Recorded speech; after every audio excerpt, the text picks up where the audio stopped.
앞에 이제 나와 있는 거 원소라든가 뭐 이런 것들 앞으로 여기서 좀 한번 다시 복습한다 생각하고 해볼게요. 여기를 왜 배워야 되는지 막 이런 것들 되게 부연 설명은 좀 많았던 단원인 것 같아. 그렇죠? 왜 배우니 여기를 화학이잖아. 화학 단원인데 이거를 왜 배울까 생각을 해보면 이전 단원에서 우리가 원소들이 어떻게 만들어졌는지를 좀 설명을 많이 했어요.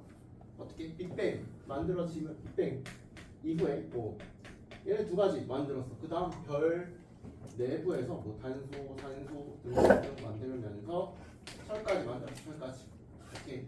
그 다음에 초신성 폭발로 인해서 더 높은 원소들, 번호가 높은 것들 뭐 이런 거 우라늄도 있었고요.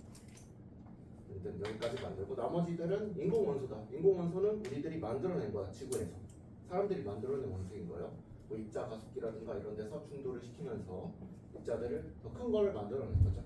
그러면 얘네들이 잘 생각해 보면 우리 지구 안에 있는 모든 물질들 생각해봐. 이산화탄소 CO2야. 그리고 우리가 마시는 산소는 O2야. 그리고 성층권에 있는 건 오존이에요. O3라고 표현을 하는데 얘네들은 왜 이런 형태로 존재하는지를 설명하기 위한 게 이번 단원의 목적인 거야. 이전 단원에서는 이 원소들 다 어디서 왔니? 우주로부터 왔다. 그리고 별로부터 왔다. 초신성 폭발해서 만들어졌다. 그리고 태양계에 있는 구성 성분들 다 거기서 온 거다. 라는 걸 배웠다면 지금부터는 얘네들이 그러니까 우리 주변에 있는 친숙한 원소들은 이런 형태로 존재하진 않아. 탄소 형태로, 산소 형태로 존재하진 않아. 산소끼리 결합을 한 형태로 존재하고 탄소랑 산소끼리 결합을 한 형태로 존재할 뿐인 거지. 왜 이렇게 존재를 할까? 결합의 규칙성이 있다는 거예요. 결합하는 데 있어서도 얘네들끼리는 결합을 잘 하는데 어떤 것끼리는 결합을 잘 하지 않는 그런 경우들이 있어. 그것들을 우리가 규칙성을 한번 배워보자는 거예요. 그 규칙성에 있어서는 우리가 가장 편하게 다룰 수 있는 도구가 주기율표라는 거예요. 주기율표는 마치 달력과 같은 거라 생각하면 돼. 달력 볼 때 만약에 달력이 있어. 뭐 비유긴 하겠지만 월화수목금토일이 아니 일월화수목금토 이렇게 있을 거 아니야. 그리고 만약에 3주차에 딱 접어들었어. 그럼 여기가 며칠부터 시작을 했다면 여기가 며칠이라는 거 바로 이렇게 머릿속으로 생각할 수 있잖니. 몇 주차 때 그냥 7씩 더하면 되잖아. 그것처럼 주기율표도 마찬가지로 일정 번호도 반복이 되는 규칙들도 있고 그것보다도 화학적 성질이 비슷한 것끼리 일단은 세로 줄로 쭉쭉 잘라놨다라는 게 주기율표의 핵심인 거예요. 그래가지고 다시 한번 그려볼게. 1 주기부터 해가지고 2주기, 3주기, 4주기까지만 우리가 일단은 배우면 되는 거고 해서 7주기까지는 일단 존재는 해요. 주기 자체는. 주기라는 거는 가로로 잘랐을 때, 조기라는 거는 세로로 잘랐을 때를 나타낸 건데 여기가 1족이고 2족 그 다음 여기 좀 건너뛰고 13족으로 가는 이유에 대해서도 한번 볼게요. 14, 15 16족, 17족 되게 다양한 게 있는데 족이라는 거는 18족까지 있고요. 주기라는 거는 1에서 7주기까지 있더라. 이게 하나의 달력인 거야. 그럼 비슷한 게 나타나겠지. 만약에 토요일이야. 첫 번째 토요일, 두 번째 주 토요일 뭐 이런 식으로 반복이 되는 순간들이 있다는 거야. 그러면 걔네들은 뭐가 동일하다? 같은 족에 있다는 거는 우리가 저번에 잠깐 설명을 했겠지만 같은 족은 뭐예요? 화학적 성질이 비슷한 애들을 같은 족에다가 배열을 해놓은 거야. 얘네가 원래 원자 번호 순서대로 쭈르륵 쓰면 수열리베르탄기사 하면서 118번까지 쭉 나열을 해야 될 거야. 그렇죠? 1번부터 해가지고 그럼 얘네들은 그냥 배열만 하면 화학적 주기가 화학적으로 비슷한 애들이 어디 이렇게 있다는 거를 잘 모를 거 아니야. 그냥 일자로 했을 때. 그래가지고 얘네들이 수소 비슷한 거 뭐 있나? 리튬에서도 비슷한 성질 나타나네. 나트륨에서도 비슷한 성질 나타나네. 여기서 자르고 이어 붙인 형태라고 보시면 돼요. 그래가지고 그럼 1쪽에 해당하는 게 수소라면 얘 밑에 리튬이 들어가는 이유 그리고 여기 나트륨이 들어가는 이유 여기 칼륨이 들어가는 이유들이 있더라. 화학적 비슷하니까 이렇게 배열을 해놓은 거야. 화학적 비슷한 성질 같은 경우에는 우리가 원자과 전자수라고 정의를 했어요. 그거를. 그래서 리튬, 베릴륨 추천하는 거는 20번까지는 외워두는 걸 추천을 해요. 번호 자체를. 16번 딱 내기에 그러면 황 바로 떠올라야지 생각을 해요. 웬만하면. 근데 통과 수준에서는 사실은 뭐 인이라든가 황 이런 것들 다 알려주긴 할 거예요. 근데 알아두는 게 좀 지식적으로 봤을 때 좀 좋을 거예요. 베릴륨, 동소, 탄소, 질소, 산소, 플루오린, 여기가 네온이고요. 여기가 아르곤. 이런 형태를 있고, 마그네슘, 알루미늄, 규소, 황, 인, 플루린, 그리고 아르곤, 칼슘까지 이렇게 20개 배열을 했어요. 그래서 저기 헬륨 아니에요? 오, 좋아요. 맞아. 아르고니스가 없어. 헬륨 잘했어. 자, 이렇게 수열립의 분탄질산해서 20번까지 배열을 했다. 여기서 뭐라고 했니? 아까 잠깐 설명을 했는데 여기 왜 건너뛰나요? 여기 1족, 2족, 13, 14, 15, 16 해가지고 18족이야. 실제로 3족부터 해가지고 12족까지 존재하기는 해. 그게 여기 사이 여기서부터 출발이 되거든. 그러니까 칼슘이 20번이야. 21번은 스칸듐이라는 게 시작이 돼요. 거기서부터 해가지고 3족이죠. 그러니까 따지면 3에서부터 12족에 해당하는 게 여기에 들어가요. 사실은 여기 더 있어. 근데 이건 엄청 큰 주기율표를 일정 부분 내가 잘라가지고 단 주기율표로 만들어 놓은 거야. 요것만 해석하면 좀 편하거든. 큰 주기율표 다 그리기도 힘들고 거기 여기에 해당하는 거 있죠. 3에서 12족에 해당하는 원소들은 전이금속이라고 얘기해. 전이금속이라고 해서 얘들은 일반적인 성격하고 좀 달라요. 경향성이 좀 달라져. 그래서 우리가 다루기는 좀 힘들어져.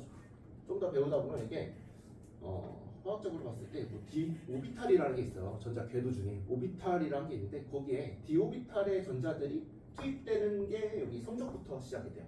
그렇기 때문에 일반적인 경향하고 조금 달라지기 때문에 따로 빼는 부분이라고 볼 수가 있고 우리는 20번까지만 잘 볼 수 있으면 된다는 거야. 요거 그냥 빼놨구나. 왜? 경향성이 좀 다르기 때문에 이 정도로만 보면 된다는 거예요. 자, 여기까지 했고요. 그러면 정리를 하자면 족이 있었는데 족이 뭐라고? 족 세로줄이잖아. 그죠? 세로줄 잘라는 게 뭐냐? 세로줄은 다 무엇을 모아놓은 거냐? 화학적 성질 비슷한 애들. 화학적 성질 같다라고 할 수도 있는데 완전히 동일하진 않아요. 그냥 비슷한 친구들 모아놨다고 보면 되는 거야. 화학적 성질이 비슷하다는 건데 이 화학적 성질이 비슷하다는 뜻은 원자과 전자수라는 거야. 원자가 전자.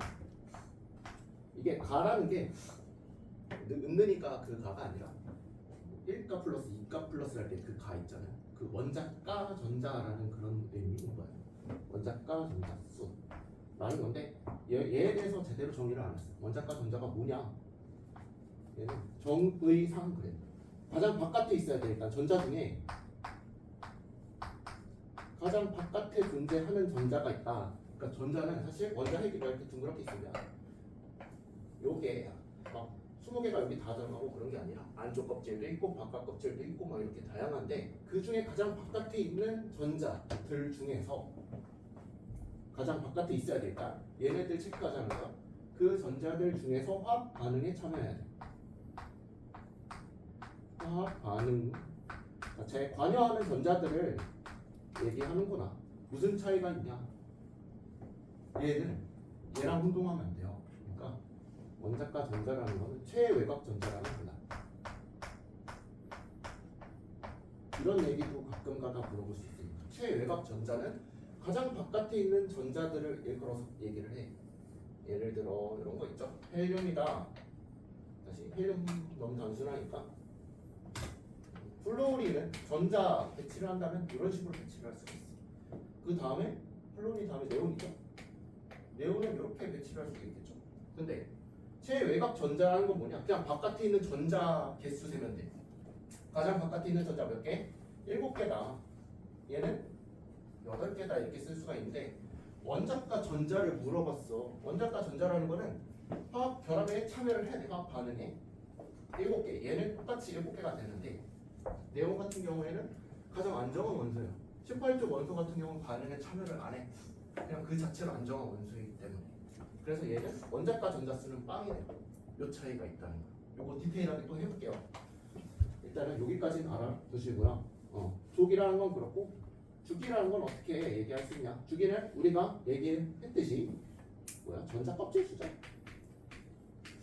전자 껍질 몇 개 달고 있냐? 1주기는 전자 껍질 하나 달고 있다. 2주기는 전자 껍질 2개까지 달고 있을 수 있는 거고 3주기는 3개, 4주기는 4개 달고 있다. 괜찮죠 이거? 숫자 내로 읽으면 돼. 그리고 족은 화학적 성질이 비슷한 애들이고 그 중에서 원자과 전자수와 같다는 거죠. 근데 완전히 동일한 건 아니고 원자과 전자수를 어떻게 구할 수 있냐? 이렇게 구할 수 있어요. 여기 1족이니까 1개다 이렇게 읽으면 돼. 2족이니까 2개다 읽으면 돼. 13족이니까 13이 아니라 3개구나, 4개구나, 5개구나. 뒤에 거 읽으면 돼요. 원자과 전자 7개예요. 그래서 이게 족이라는 게 엄청 중요한 거죠. 실제로 화학적 성질이 비슷하니까 1의 자리 숫자만 읽으면 그게 원자과 전자수가 되는구나. 다만 얘만 제외하고 얘는 원자과 전자수 빰으로 읽어야 돼요. 18 쪽의 경우에는 화학결합에 참여를 못하거든. 못해요. 근데 엄밀히 따지면 할 수는 있어. 근데 고등 과정에서는 못해요. 막 얘네들끼리도 분자를 만들고 할 수는 있어요. 실제로 가능은 해. 못하는 건 사실 별로 없어. 이게 화학을 많이 배우다 보면은 예외적인 케이스가 되게 많아요. 근데 고등 과정에서는 그냥 없다고 얘기를 한다는 거예요. 반응 안 한다고 가정하는 거예요. 다 반응 안 해요. 그래서 18쪽은 반응은 안 한다. 가장 안정한 원소이기 때문에 그래요. 그래서 노블가스라고도 얘기를 하고 그런 특징들이 있다. 여기서 조금만 더 나가볼게요. 자, 전자 배치에 대해서 조금 이해가 안 될 수도 있어가지고 전자 배치 규칙에 대해서 알려줄게요. 전자 배치 어떻게 할 거냐? 전자 안쪽부터 배치를 하는 게 원칙이긴 해요. 그래서 얘는 안쪽부터 배치하면 된다. 채우면 돼요. 안쪽부터 채운다 라고 생각을 하면 되는 건데 어떤 식으로 채우면 되냐? 만약에 이렇게 있어. 전자 껍질들이 막 여러 개 있을 거 아니야? 일단 3개만 써볼게. 그리고 가운데 뭐 어떤 원소냐에 따라 달라요. 얘가 1가 플러스인지 뭐 원자 핵에 따라 다르겠죠. 수소 같은 경우는 플러스 1이 될 거고 칼슘이나 그럼 플러스 20을 쓰면 될 거야. 어떤 숫자에다가 플러스 값을 가지는 원자 핵이 존재한다 라고 한다면 여기에 전자가 몇 마리씩 돌고 다니냐 그 공간이 여기 하나씩 있다는 거예요. 이렇게. 첫 번째 껍질에는 2개까지 채울 수가 있는 공간이 있는 거고 두 번째 껍질에는 8개까지 채울 수 있는 공간이 있다. 공간이 이렇게 있어요. 그리고 세 번째 껍질에는 마찬가지로 8개. 그러니까 원형 테이블 형태로 해가지고 의자가 2개, 8개, 8개 이렇게 채워진 형태라고 보면 돼. 2개, 8개, 8개 이렇게 해가지고 하나씩 앉을 수가 있는 거야. 근데 규칙이 뭐야? 안쪽부터 앉아야 된다. 전자들이 안쪽부터 채워 넣어야 된다는 거. 바깥에가 먼저 들어가면 나중에 배우겠지만 이것도 들뜬 상태라고 해서 조금 에너지가 높은 상태가 돼요. 그러니까 안정적이려면 안쪽부터 채워야 된다. 이게 규칙인 거예요. 그래서 일로 갈수록 바깥으로 갈수록 에너지 준위라고 하는 게 있는데 에너지의 단계야. 그냥 1층, 2층, 3층이라고 보시면 돼요. 층이 점점 멀어지는 거야. 지구로 봤을 때 높은 건물에 올라가면 올라갈수록 에너지가 높은 상태가 되거든. 왜냐면 에너지를 써서 올라가야 되잖아. 높은 곳에 가려면. 그것처럼 1층, 2층, 3층 올라가면 갈수록 에너지 준위가 높아진다. 이런 표현도 알아두시면 좋아요. 에너지 준위가 높아진다. 그러니까 에너지 준위가 높은 데부터 채우면 불안정하니까 낮은 데부터 전자가 들어가서 채워지는 거라고 생각을 하면 돼요. 전자를 채울 때. 괜찮죠? 전자 그러면 몇 개씩 채울지는 우리가 어떻게 결정할 건데 원자마다 전자를 갖고 있는 개수들이 다 달라. 그죠? 수소 같은 경우에는 하나 달고 있어. 헬륨은 2개 달고 있어. 이런 거 어떻게 결정할 건데 저번에 설명한 규칙대로 원자 상태에 만약에 원자 상태라면 이온이 아니야. 이온 같은 경우에는 양이온이 됐어. 그러면 양성자가 전자보다 많은 상태가 되는 거야. 근데 원자 상태라면 원자 번호가 의미하는 게 뭐라고? 원자 번호가 의미하는 것 자체가 양성자의 개수라고. 양성자 개수가 의미하는 게 다시 말하면 전자수랑 똑같을 때 원자라고 얘기한다는 거야. 그러니까 수소라고 했어. 얘는 1번 혼자야. 1번이잖아. 1번이면 양성자 하나 달고 있다는 거야. 전자도 하나 달고 있다는 거죠. 그럼 전자 배치 어떻게 하면 된다? 첫 번째 껍질에다 하나 넣으면 끝난다. 이게 수소의 전자 배치. 2번 헬륨 같은 경우는 어떻게 하면 된다? 헬륨 2번이야. 2번이니까 양성자수 2개일 거야. 그러면 전자수도 똑같아야 돼. 원자 상태면. 전자 2개 달고 있다고. 전자 배치 이렇게 하면 끝난다는 거. 그러면 3번은 뭔데? 리튬이거든. 리튬은 전자 몇 개야? 3개 달고 있는 거죠. 양성자 3개니까 전자도 3개. 3개면 전자 배치 어떻게 해야 돼? 3. 이렇게 하면 안 된다는 거죠. 자리가 2개, 8개, 8개밖에 없어요. 그러니까 안쪽 2개는 앉았어. 전자 2마리가 앉았어. 그 다음 하나는 어디 앉아야 돼? 밖에 자리로 가야 된다는 거야. 전자 배치. 첫 번째 궤도에 전자 2개, 두 번째 궤도에 전자 하나가 어딘가에 들어가 있다라는 뜻인 거예요. 괜찮죠? 4번 해서 쭈르륵 가고 또 비슷한 거 한번 해볼까? 그러면 11번 해볼게. 나트륨이야. 11번 전자 배치 어떻게 할까? 양성자가 일단 원자 번호가 11이니까 양성자도 11개가 있다는 거죠. 안쪽에 플러스 11개, 전자도 11개가 있어야 되지. 원자 상태니까. 그러면 11개 어떻게 배치할 건데? 안쪽부터 채우자. 안쪽 자리에 최대 2개 들어갈 수 있다. 그러면 다 썼지? 9개 남았지? 9개 어떻게 할 건데? 두 번째 자리에 일단 8마리 써야 돼. 하나 남았네? 그 밖으로 밀려놔야겠네. 껍질 총 3개 사용한다. 그리고 여기서 원자과 전자도 우리가 구할 수 있지 이제는. 그치? 원자과 전자 몇 개야 이거? 일단 전자 껍질은 1개 사용했네. 1주기 원소겠네. 맞는 얘기. 원자과 전자 가장 바깥에 있는데 화학결합 참여하는 거 하나 있네. 그래서 1족이다. 이렇게 얘기할 수도 있죠. 거꾸로 얘기해서. 헬륨은 어떤데? 전자 껍질 하나 있지. 1주기야. 그러면 얘는 원자과 전자 2야? 그건 아닌 거죠.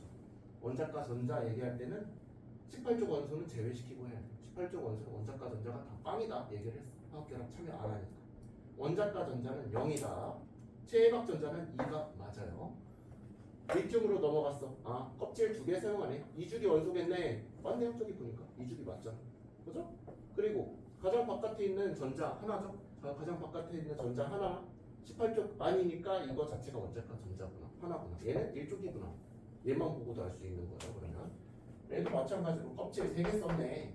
3주기네. 3주기 확인하니까 맞네요. 그리고 가장 바깥에 전자 하나에 돌고 있네요. 원자과 전자 하나네. 1쪽이네. 확인 가능하죠. 그런 식으로 다 나타낼 수가 있다는 거. 염소도 해볼까 그러면 17번이야 얘는. 전자 17개 달고 있다는 거야. 그러면 2개 썼어. 그 다음에 8마리 사용했죠? 그러면 10개 썼어. 그 다음에 7개 남았는데 7개는 여기에 모조리 다 들어갈 수 있겠네. 이렇게 했으면 껍질 3개네요. 전자 껍질. 그러면 3주기네. 맞네. 그리고 가장 바깥에 7개 있네. 이거 화학결합에 참여하는 거. 원자과 전자 7이네. 그죠? 7이니까 17쪽이겠네. 이렇게 하면 되겠죠. 17쪽. 됐죠? 이런 식으로 해서 마지막으로 칼슘까지만 할게. 그럼 이 이후에 전자가 어떻게 배치될까도 알 수 있어. 칼륨 할게요. 칼륨 19번이거든. 19번이야. 그럼 19개를 써야 돼. 2개 썼어요. 그 다음 8개 최대 들어갈 수 있어. 두 번째. 세 번째 껍질에는 또 8개까지밖에 못 들어가.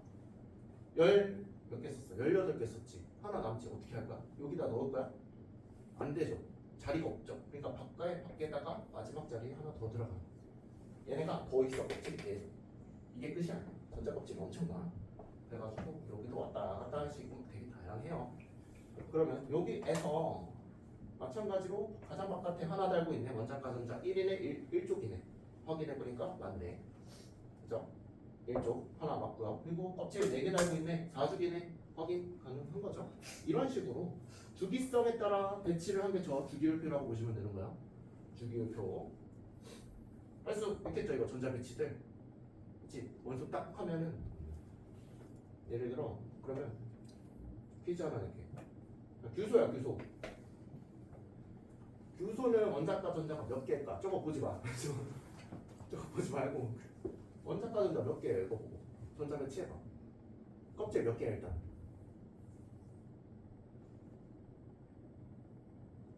나 혼자 하고 있는 거 알죠? 이게 몇 번이야? 14번이야. 이거는 숫자는 알고 있는 게 좀 좋아요. 14번이니까. 그쵸? 껍질 3이죠. 일단 3개 쓸 건데 안쪽부터 전자 쭈루룩 집어넣을 거야. 14개 다 채워야 된다. 총알 채워. 2개.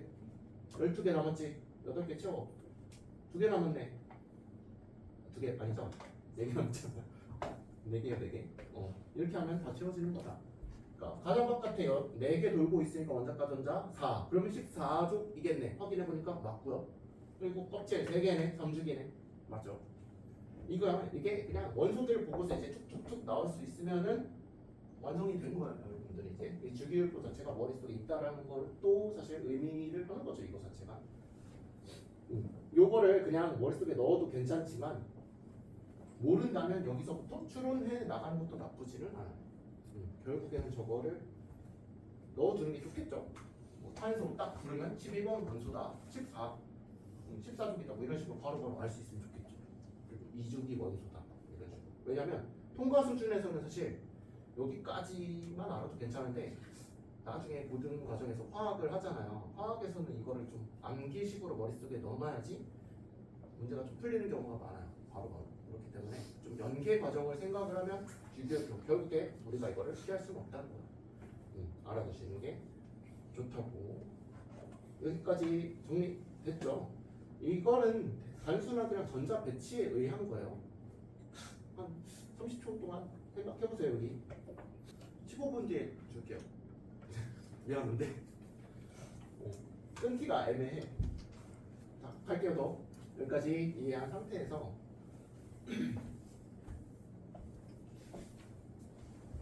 전자 배치 이렇게 하는 거고요. 아, 조금 화학적 성질이 비슷하구나, 주기가 이런 거구나 생각하시면 되고, 얘는 계속 써먹을 거니까 좀 놔둘게.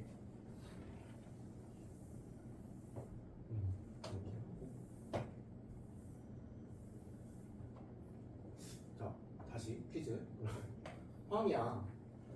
황은 전자 껍질 몇 개니? 아, 다시 원자과 전자 몇 개예요? 이거 어떻게 할 거야?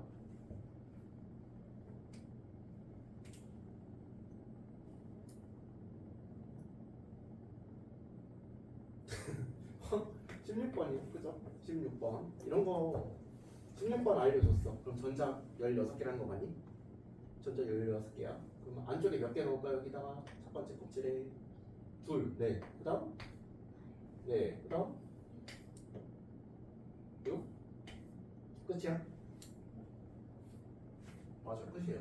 그럼 전자 16개 다 썼네요. 몇 쪽인데 그러면? 몇 쪽인지 보려면 어떻게 해야 된다고? 원자과 전자 봐야 된다. 원자과 전자 6개구나. 6개인데 6쪽이라고 하면 안 되고 16쪽이라고 해야 된다. 3에서 12쪽까지는 전이금속으로 따로 떼놨기 때문에 그래서 16쪽에 해당하는 거예요. 16쪽에 해당이 되고 껍질수 3개네 3주기네 이런 식으로 하면 된다고. 그렇죠? 아르곤은 그럼 몇이 돼? 아르곤 2, 8 네, 18쪽이니까 18번이니까 이렇게 했어. 됐죠? 그러면 얘 껍질 3개니까 3주기 원소이면서 8개는 원자과 전자수 8 맞아요? 아니죠? 최외각 전자수 8 이런 거 맞아요? 최외각 맞는 얘기죠. 최외각 전자라는 거는 가장 바깥에. 근데 18쪽에서는 원자과 전자가 빵이다. 이거 까먹으시면 안 돼요. 반응 안 해, 얘네 잘. 그러면 우리가 주기율표 정리를 했잖아요. 여기다가 이 중에서 대체로 여기 있잖아. 여기 이렇게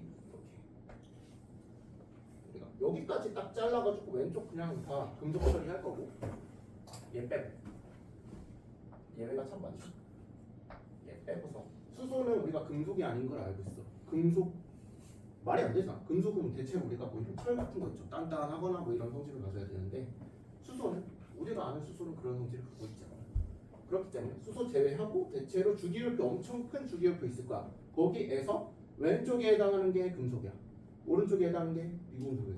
대체로 비금속, 금속 이렇게 나눌 수 있고 준금속 뭐 이런 것도 있는데 그거는 디테일한 거는 몇 가지는 좀 빼놓을게요 그냥. 대체로 왼쪽은 금속이고 오른쪽은 비금속이구나. 그 정도로만 일단 분류를 해볼게. 금속이 뭐라고? 왼쪽이라고. 그냥 위치 정도만 보시면 돼요. 금속과 비금속인데 금속은 왼쪽 친구들 요거 하고 비금속 구분을 한번 해보자. 얘는 오른쪽 친구들 얘기하는 거다. 원소들 자체의 성질 한번 보는 거야. 금속 같은 경우에는 우리가 기억해야 되는 성질이 뭐냐? 왼쪽에 있는 친구들인데 얘네들은 주로 화학 결합, 우리는 화학 결합이 제일 중요한 거잖아. 결합을 한다는 거는 전자를 주고 받으면서 어떤 서로의 만남을 얘기를 하는 거거든. 만나기 위해서는 전자를 주고 받아야 돼. 또는 같이 공유하거나 뭐 이런 성질들이 있어. 그렇게 하려면 어떤 목표가 있어야 되잖아. 오늘 하긴 할 거야 그걸.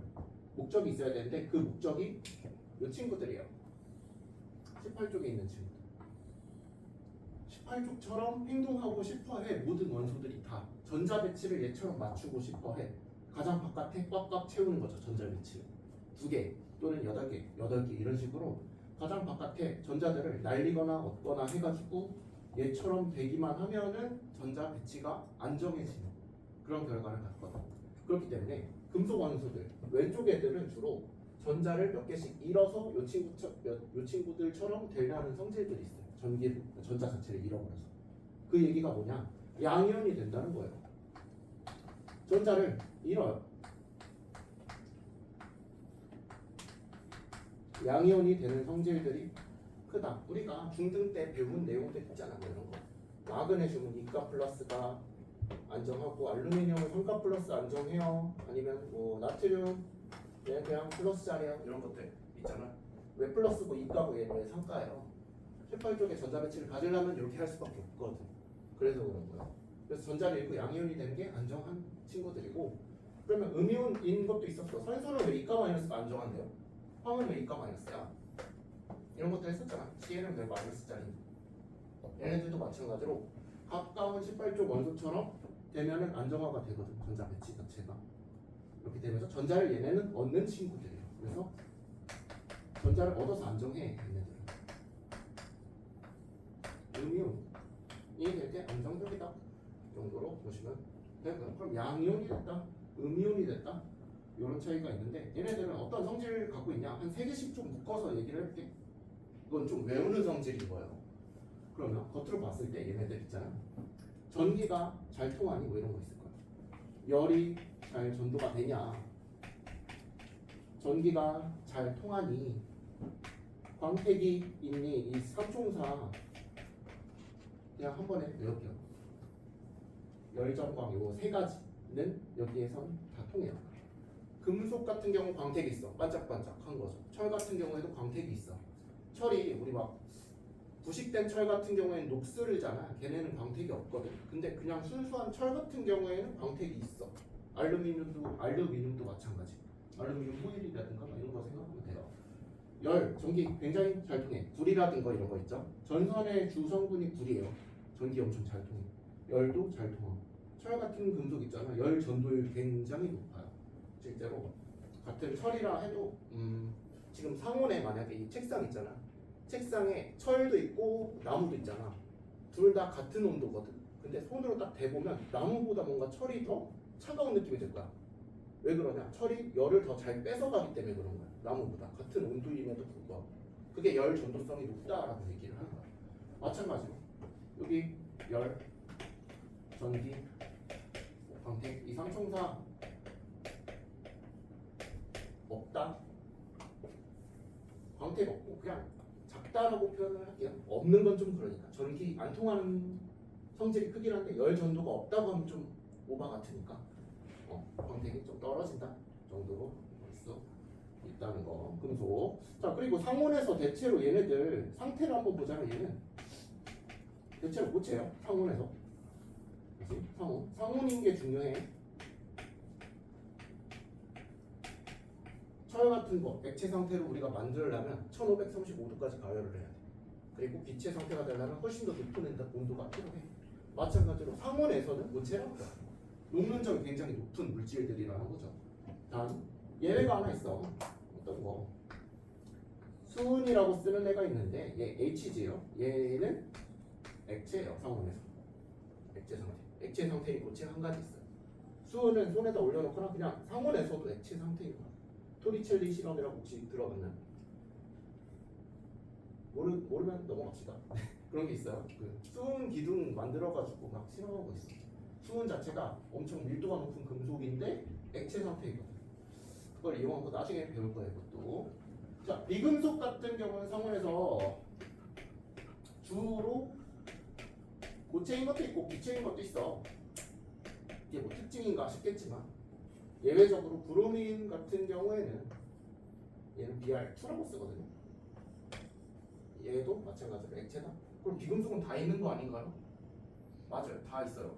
다 있는데 주로 기체가 좀 더 많아요. 주로 기체 상태가 좀 많아요.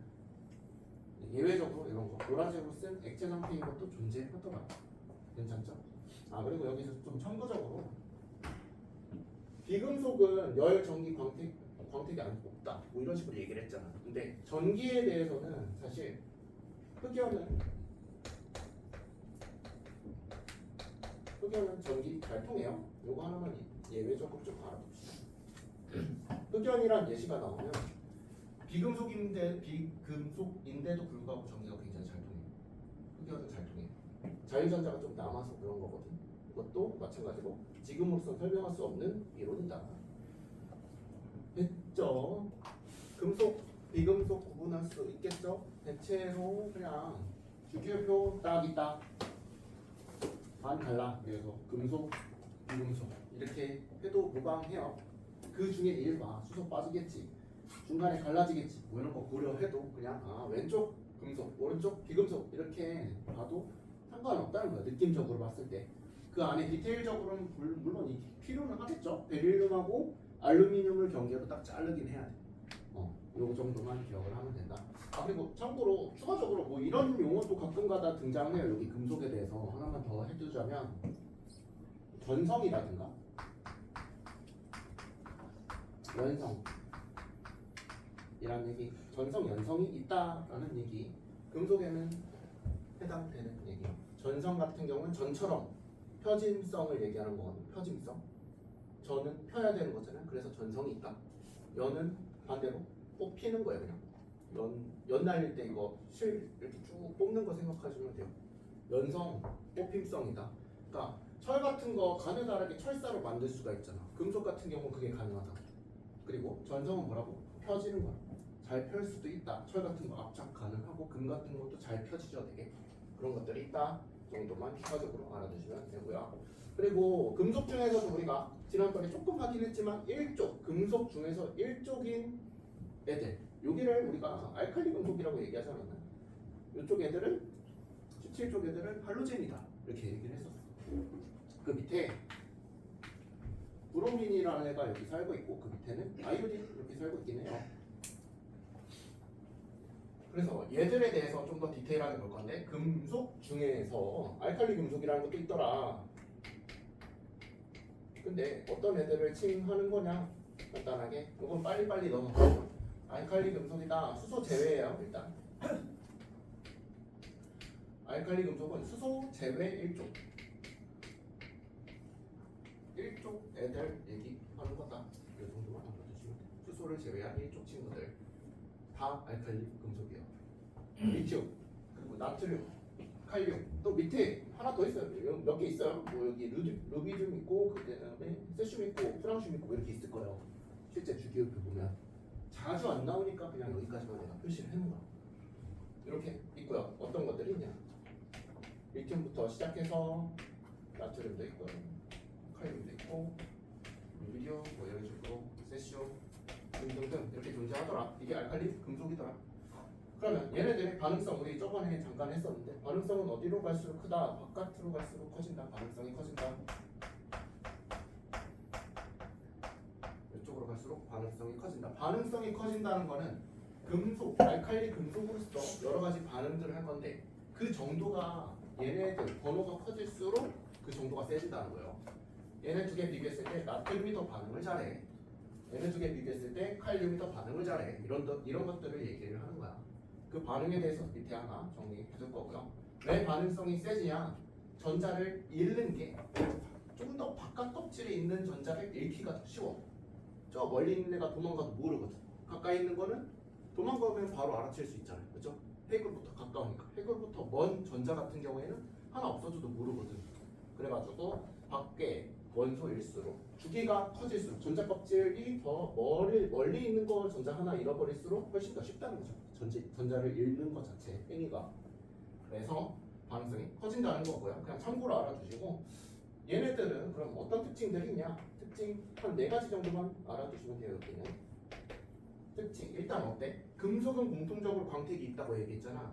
그래서 얘도 마찬가지로 은백색에는 은백색 광택이고요. 반짝반짝 약간 백색, 은색하면 은색이랑 백색이랑 섞였다 그런 뜻인 거거든. 공통적인 거야.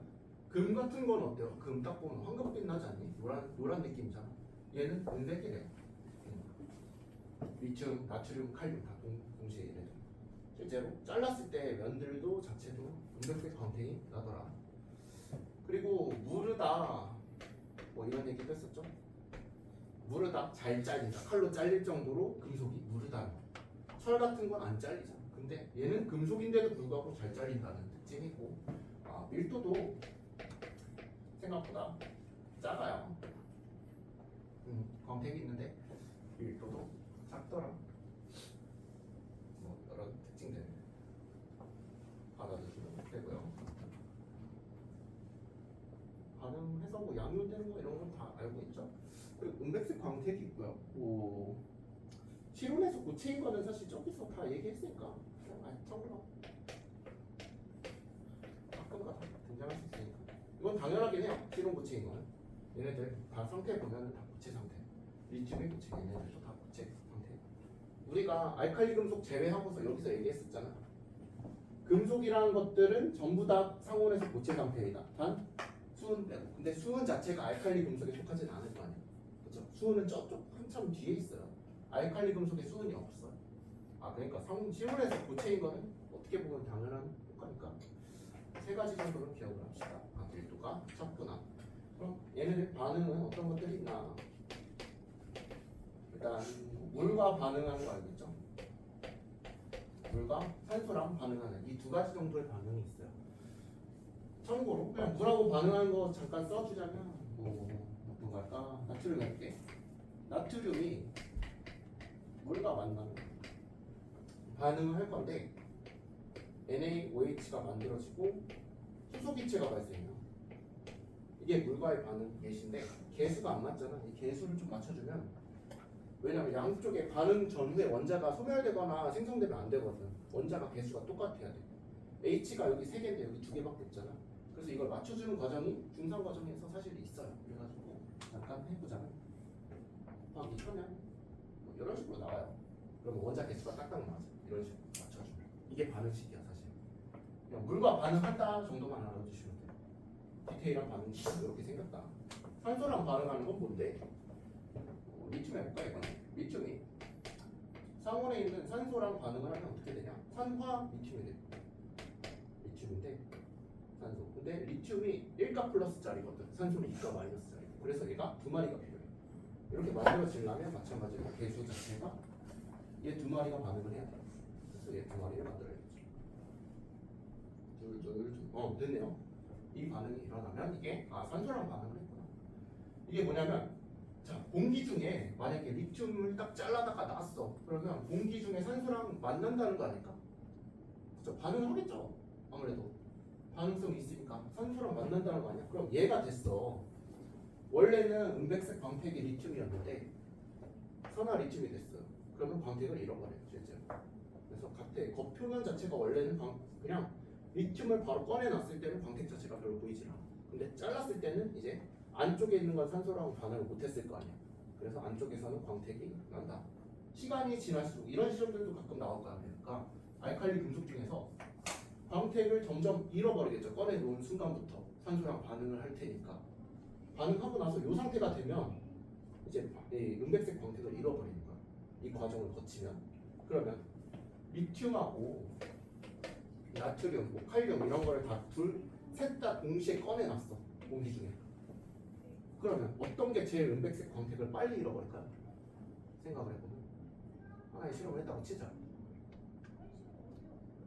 광택을 잃어버린다는 건 무슨 반응이야? 어쨌거나 반응을 했다는 거죠. 반응성을 고려하면 되는 거야. 이럴 때 반응을 하는데 얘들 간의 반응성 어디가 제일 센가? 칼륨이 1등이고 그 다음 얘가 2등이겠지. 그러니까 칼륨 같은 경우에는 은백색 광택을 빨리 잃는다. 이런 식으로 치환해서 생각할 수 있겠지. 얘가 제일 느려 반응이. 이런 예시들이 나올 수 있으니까 반응은 반응성에 따라서 한다. 순서대로 얘가 가장 빠르다. 그래서 정리해둔 거야. 반응성 같은 거. 됐죠?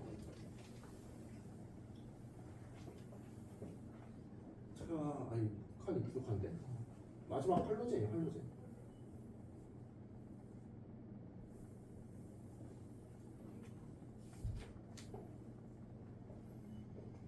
이거 책에 나온 거야 이거. 그냥 처리하세요. 자, 알칼리 금속했어요. 근데 할로젠 원소라고 하는데 할로젠은 뭐냐? 이 친구 17쪽 뭐 하는 거야? 17쪽인데 이게 17쪽 원소 전부는 아니야 사실은. 맨 끝에 이게 테네신이라고 있을 거야. 117번 원소로 테네신이라고 있을 거야. 근데 걔가 할로젠 성질을 갖지는 않아요. 그래서 걔를 제외한 17쪽이긴 한데 걔까지 포함을 시키는 경우는 거의 없어서 그냥 우리 생각과는 달리 그건 안 쓸게요. 테네신 제외 뭐 이런 건 안 쓸게요. 너무 멀리 있는 원소다 보니까 우리가 다루질 않아. 아 그냥 17쪽 원소들 다 할로젠이라고 부르는구나. 그리고 플로린, 뭐 클로린 그리고 아 염소예요. 염소, 브로민, 앤 아이오딘. 이 네 가지 정도는 알아두시는 게 좋아요. 그래서 얘네들 뭐가 있냐? 얘네들 예시로 방금 썼듯이 플로린 번호 순서대로 할게요. 브로민, 아이오딘. 뭐 번호는 알고 있죠. 플로린 9번 원소죠. 얘는 17번이에요. 브로민은 36번, 35번이야. 그냥 참고야, 참고. 참고로 35번 정도 하고. 아이오딘이 55, 53이다. 얘는 53번 원소. 맞지? 36에다가. 맞아요. 53번 원소예요. 얘. 아무튼 이런 식으로 얘네들을 주로 할로젠 원소 중에 자주 나오는 것들 네 가지를 만났어요. 근데 얘네들이 상온에서의 상태도 좀 궁금하거든. 상온에서 우리 플로린이라는 것 자체가 그냥 F 혼자 달리는 건 아니라는 거예요. 얘네들이 다 이원자 상태로 존재해요. 그래서 얘네들은 상온에서 F2 뭐 이런 상태로 존재를 하는데 두 개씩 결합을 한 형태로 존재한다는 거야. 기체야 기체. 얘는 기체로 존재해. 그리고 염소라는 애는 마찬가지로 Cl2로 존재하는데 기체 상태로 존재해요. 브로민이라는 애는 뭐냐? 얘도 두 개씩 결합을 하고 있는 형태인데 얘는 예외적으로 아까 말했지만 액체 상태의 액체. 아이오딘도 I2 형태로 존재하는데 얘는 고체 상태예요. 번호가 커지면 커질수록 고체에 가깝게 된다. 녹는 점이 높아진다라는 걸 의미하는. 녹는 점하고 끓는 점 이런 거는 화학에서 주로 나오는 용어이긴 한데 이 자체가 결합력이랑 비슷하거든. 그러니까 분자 간의 힘하고 연관이 되어 있다고 보면 돼. 번호가 높아질수록 뭔가 분자 간에 끌어당기는 힘이 증가하는구나. 이 정도 경험만 살펴보면 될 것 같아요. 그리고 여기서 색깔도 조금 중요해. 색깔이 예전에 교육과정에서 썼던 색깔들도 있는데 그게 담황색이라고 있어요. 여기는 황록색이에요. 황록색.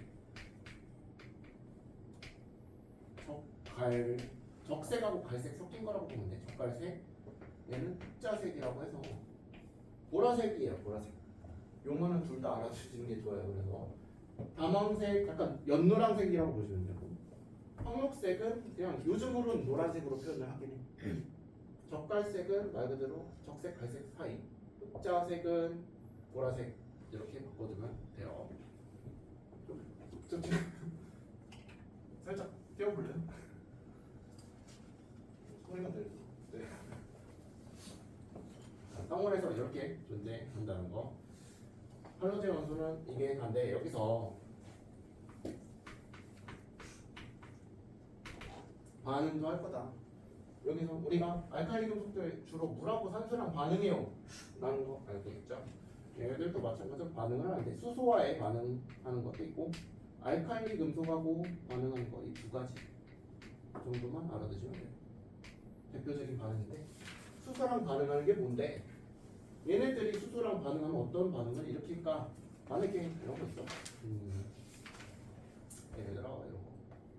CL2 기체 상태로 존재하는 거야. 염소 기체야. 근데 수소랑 만나면 뭐가 될까? 수소 기체거든. 그러면 H랑 Cl끼리 결합하면 HCl이 만들어져요. 얘는 우리가 아는 그 기체예요. 염화수소인데 얘를 물에다가 용해를 시키잖아. 그럼 염산이 됩니다. 염산 산성 물질이 만들어져 실제로. 그래서 여기서 반응 후에 수소랑 반응 후에 만들어진 요 물질들 있죠. HCl이라든가 HF, HBr 막 이런 친구들, HI 수소랑 반응하고 남은 물질들 얘네들은 다 산성을 따라요. 그래서 실제 염산이네. 우리 산성인 거 알고 있잖아요. 염산 같은 경우 강산이구나. 이게 센 산이구나 알 수 있잖아. 근데 염산보다 센 게 있어요. 밑으로 갈수록 산성이 더 세죠. 여기까지 잘 몰라도 되긴 하는데 참고로 알아두면 얘네가 더 세. HI가 염산보다 훨씬 더 세요. 산성 자체가. HF는 얘보다 좀 더 약하고. 아, 수소랑 만나면 반응을 하네. 산성 물질인 게 만들어지는구나. 수소 화합물이 하나 만들어지는 거야. 정도만 알아두시면 괜찮겠고요. 알칼리 금속하고 반응하면 뭐가 나냐? 똑같은 거 해볼게. 만약에 CL이야. CL2랑 알칼리 금속 뭐 할까? 나트륨 할게. 나트륨하고 반응을 하면 뭐 만들까? NaCl 만들어. 염화나트륨, 소금이거든. 소금 주성분. 이런 반응도 일어난다. 개수 맞춰주자면 2 이렇게 하면 되겠네. 이런 반응도 일어날 수가 있다. 알칼리 금속하고 할로젠의 반응도 가능히 하고요.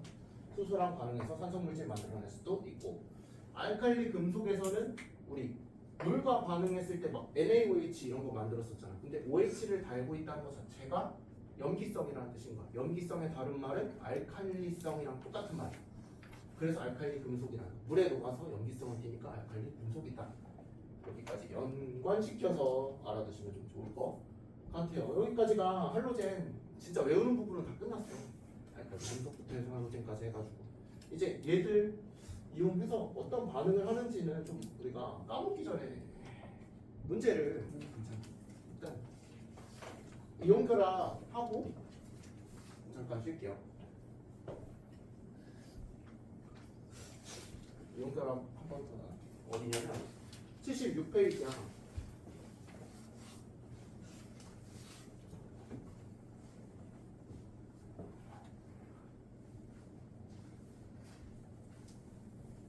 우리가 화학 결합이라는 거는 총 한 세 가지 종류로 나눌 수가 있어. 화학 결합을 한다라는 것 자체는 금속끼리 결합하고 있는 금속 결합이라는 것도 있는데 통합과학에서는 없어요. 고등화학에는 존재하는데. 그리고 이온 결합이라는 것도 있어. 이온들 간의 결합을 하는 거. 플러스 마이너스 그 인력을 받아가지고 예를 들어 NaCl 같은 거 있잖아. 염화나트륨. 걔네들 우리가 이거 기억하고 있나요? NaCl이라고 쓰면 분자야 아니야? 분자 아니죠. 왜냐면 얘는 분자 형태로 독립적으로 존재하지 않아. Na 플러스 Cl 마이너스 Na 플러스 Cl 마이너스가 연달아 계속 이어진 형태인 거야. 끊임없이. 그래서 얘네는 Na랑 Cl 똑 떼낼 수가 없어요. 독립적으로 존재할 수가 없어서 분자라고 안 불러. 얘는 그냥 이온결합 물질의 종류 중에 하나예요. 이런 이온결합 형태도 있고, 그리고 H2O라고 쓰면은 얘는 물 분자잖아. 분자로 존재해. 얘네는 실제로 그러면 산소가 전자를 다 먹은 거냐? 그거는 아니에요. 이렇게 비금속끼리 결합할 때는 주로 공유 결합을 한다고 얘기를 해. 전자를 아예 받거나 그렇게 이온 형태로 존재하지 않거든. 이거는 한 다음 교시 때 할 거고요. 이번에는 이온 결합에 대해서 한번 정리해 볼게. 그러면 그 중에 하나인 이온 결합.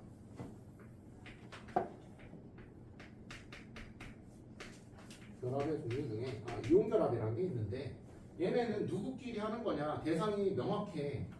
얘네들은 우리가 배운 금속 원소들 있죠. 왼쪽에 있는 친구들 웬만하면. 그리고 오른쪽에 있는 비금속 친구들. 얘네의 조합이 있을 때 둘이 하는 게 이온 결합인 거야. 좀 더 고급적으로 좀 말하면 고등화학에서 나오는 내용이에요. 이거는 얘들이 전기 음성도라는 게 존재해. 전기 음성도가 뭐냐? 전자쌍을 끌어당기는 힘이야. 전자를 얼마나 더 좋아하는 정도가 얘들과 원소마다 다 달라. 근데 그 차이가 큰 애들끼리 하는 게 이온 결합입니다. 좀 많이 떨어져 있는 친구들이야. 얘네들끼리는 못하고 이렇게 많이 떨어져 있으면 그 차이가 커져서 이온결합을 할 수가 있어요. 그래서 금속하고 비금속이 하는 걸 우리가 이온결합이라고 한다. 괜찮죠? 그러면 얘네끼리 하는데 목적이 뭐냐? 우리 아까 하긴 했어 사실은. 어떤 이온들이 안정화될 때 마그네슘이 왜 2+가 되냐? 나트륨이 왜 1+가 될 거냐? 그 기준은 요 18쪽 때문에 들어요. 18쪽 기준으로 맞추는 거. 18쪽의 전자 배치를 완성하면 그걸로 안정하다는 거죠.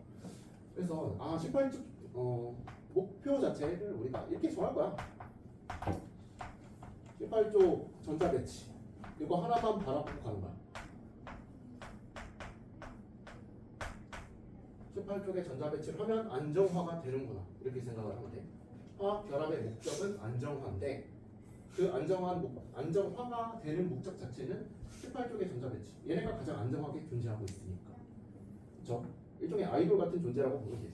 다 얘네만 바라보고 사는 거야. 얘처럼 어떻게든 따라하고 싶고 하는 거죠. 비금속도 얘처럼 금속도 얘처럼 되면은 안정화가 되는 과정이라고 보면 되는 거예요.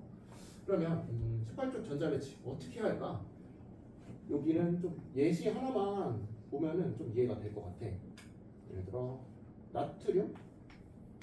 자, 나트륨 전자 배치 어떻게 할 거야? 지금 좀 이제 할 수 있지 않을까? 11번 원소잖아. 얘는 2개, 8개, 하나. 요 상태인 거죠. 그냥 생 나트륨. 플로리는 어떻게 할 건데? 얘는 9번이거든. 이거 맞나요? 전자 배치 이렇게 했어요.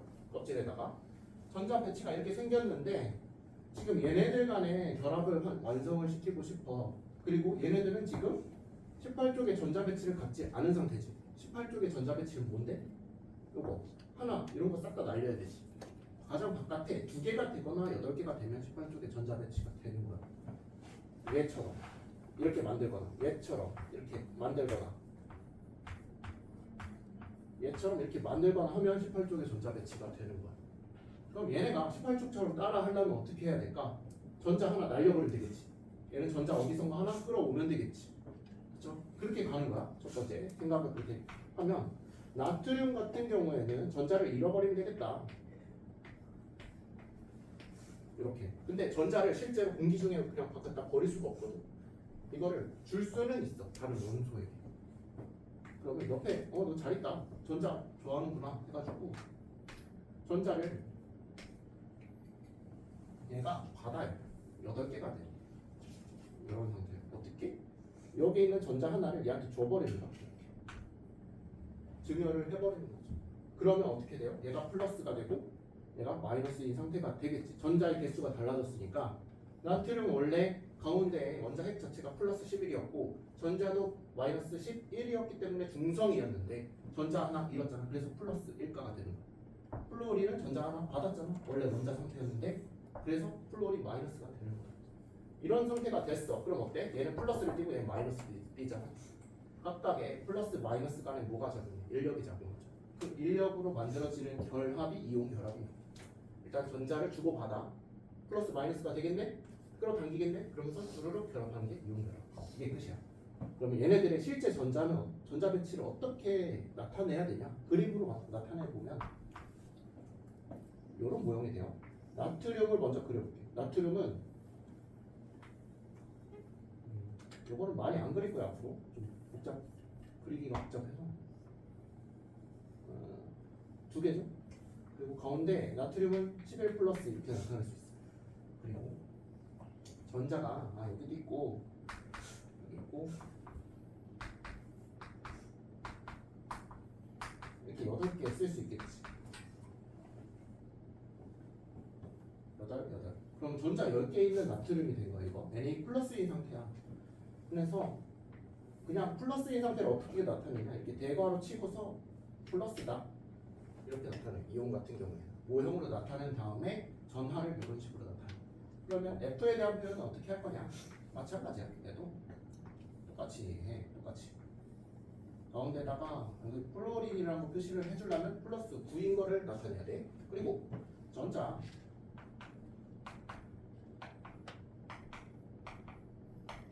이런 식으로 같죠? 10개 갖고 있는 거 맞죠? 총 10개 이렇게 값을 바꿔서 얘는 마이너스다. 플러스 마이너스 여기가 플러스 1 플러스 마이너스 1이기 때문에 1대 1로 연달아 결합한다 라는 뜻인 거야. 아 그래서 얘를 어떻게 나타내냐 n이 크다 이런 식으로 표현하면 이온 결합을 모형 형태로 나타내는 그 끝이에요. 여기서도 자주 묻는 게 있어요. 자 그러면 NaF를 형성할 때 플로린 마이너스 친구 이 친구 있죠? 오른쪽 모형은 누구의 전자 배치인 거예요? 얘는 누구의 전자 배치야? 그렇죠, 네온이죠. 네온의 전자 배치. 얘는 똑같이 네온이죠. 전자 배치가 누구의 전자 배치에 따라가는지도 찾아낼 수가 있어야겠죠. 왜? 얘는 줄기 두 개잖아요. 전자 껍질 두 개잖아. 얘 따라한 거잖아. 둘 다 네온의 전자 배치를 가진다. 이렇게 볼 수 있겠죠. 예시 하나만 더 해볼게요. 자, 그러면 리튬하고 산소 얘네들은 어떻게 결합을 형성할 수 있을까? 우리가 일반적으로 봤을 때 얘네는 그냥 1대1이야.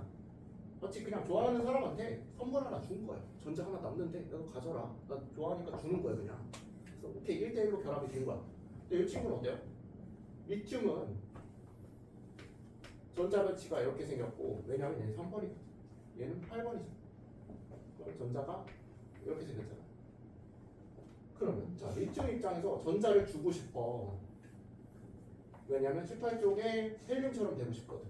근데 얘한테 하나 줬다? 근데 산소 입장에서 어때? 하나 받아서 만족을 못하는 사람인 거야. 얘는 두 명한테 받아야 돼 선물을. 좀 인기 있는 사람인 거죠. 그러니까 리튬 같은 경우에는 3번이라서 아 그러면 얘가 혼자로는 좀까지 못하는 거죠. 그래서 얘는 하나한테 더 받아야 돼. 양쪽으로 받아야 돼 전자를. 리튬 두 명이 전자를 하나씩 산소한테 주면서 결합을 완성을 해야 된다. 그런 메커니즘을 봤을 때. 아, 둘 다 받으면 어떻게 되는데? 그럼 결과적으로. 리튬, 위에 있는 리튬은 플러스가 되면서 전자 두 개. 중간에 있는 산소 같은 경우에 전자 두 개 받았지? 이까 마이너스지 그러면? 네, 이렇게 완성하면 되는 거야. 리튬 같은 경우에는 똑같이 하면 돼. 자, 이런 전자 배치를 가질 거다. 왜 2대1로 결합하는지에 대한 설명인 거야. 그러면 얘는 누구의 전자 배치? 네온의 전자 배치. 얘는 헬륨, 헬륨. 각각 체크 가능한 거죠. 얘네 어떻게 나타낼 건데? 모형으로 나타내봐 라고 한다면 리튬에 대한 거 그림 어떻게 그려? 이렇게 하고 가운데 3 플러스만 나타내면 얘가 리튬인 거 알고 있어. 그리고 전자 자체도 이거 마이너스 요게 리튬 이온이에요. 플러스 산소 가운데 낑겨야 돼. 산소 어떻게 할 거야? 이런 식으로 얘는 궤도가 두 개죠. 두 개 있고 가운데 플러스 8짜리. 네, 이게 산소고요. 전자 원래 얘는 전자 껍질 다 쓰면 이렇게 두 개에다가 원래 6개였는데 두 개를 받았어. 8개 채우고 있는 상태. 네, 나와서 노란색을 줬다고 표시해서 이거 받은 거다 이렇게 표시를 해줄게. 그냥 헷갈릴 수 있으니까. 여기도 좀 깔끔하게 해볼까? 나트륨에서 하나 받았다는 걸 표시를 이렇게 해볼게요. 이러면 좀 괜찮을 것 같아요. 자, 요거는 리튬한테 받은 거, 얘도 리튬한테 받은 거야. 그럼 얘가 이가 마이너스다. 이게 산소를 나타내는 분이고 리튬이 하나 더 와야겠죠. 이건 딱 한 번만 해보면 알 거예요. 3 플러스이고 얘도 리튬인데 원래 한 개도 더 있었어. 바깥에 전자 껍질 하나 더 있었는데 거기 있는 전자를 얘한테 주면서 전자 껍질에 전자가 더 이상 차지 않은 상태가 되는 거죠. 이렇게 플러스. 아, 화학식으로 쓰면 어떻게 되는지 Li2 옵니다. 이렇게 나타내면 끝납니다. 그림 그리기가 좀 빡센 거지 사실은. 이 모형을 보면 이해하기가 좀 더 편할 거예요.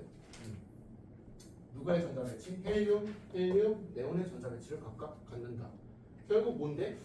18쪽처럼 행동한 거 맞지? 쟤도 18쪽에 원소처럼 된 거 맞죠? 그것만 잘 지키면 된다는 거. 이게 이온 결합의 방식인 거야. 이온 결합. 이게 가장 안정한 원소가 되는 방법들. 왜 얘가 1가 플러스인지, 왜 2가 마이너스인지. 그리고 얘들은 왜 땡기는지. 플러스 마이너스로 대전이 되니까. 전자를 이동시켰으니까. 정전기적 인력에 의해서 붙들어 놓은 상태라고 보면 되는 거야. 이 결합 자체가. 괜찮죠? 이온 결합은 이게 다야. 물론 더 복잡한 것도 있어. 알루미늄 같은 경우에는 전자를 잃어서 3개 잃어서 이렇게 되는 경우고, 산소 같은 경우에는 이가 마이너스 되는 거야. 이렇게 만약에 이렇게 전자 2개 얻어서 이가 마이너스가 되는 반응이 있다고 칠게. 얘는 몇 대 몇으로 결합하는 걸로 알고 있니 우리는? 화합물을 형성하면 이런 형태가 될 수도 있어요. 5가 이가 마이너스니까 얘가 총 3개 필요하고, 알루미늄이 평가 플러스니까 얘가 2개 곱해져서 이런 형태로 화합물이 형성이 되면 정기적으로 중성이 될 거잖아. 플러스 마이너스 값이. 그래서 Al2O3라고 쓰는 건데, 이 경우에는 그럼 이거 원자 모형 어떻게 나타내냐? 이런 건 안 물어봐요 사실. 그림이 너무 복잡하니까. 이런 거 하려면 5개 그려야 되잖아. 이런 것까지는 안 물어.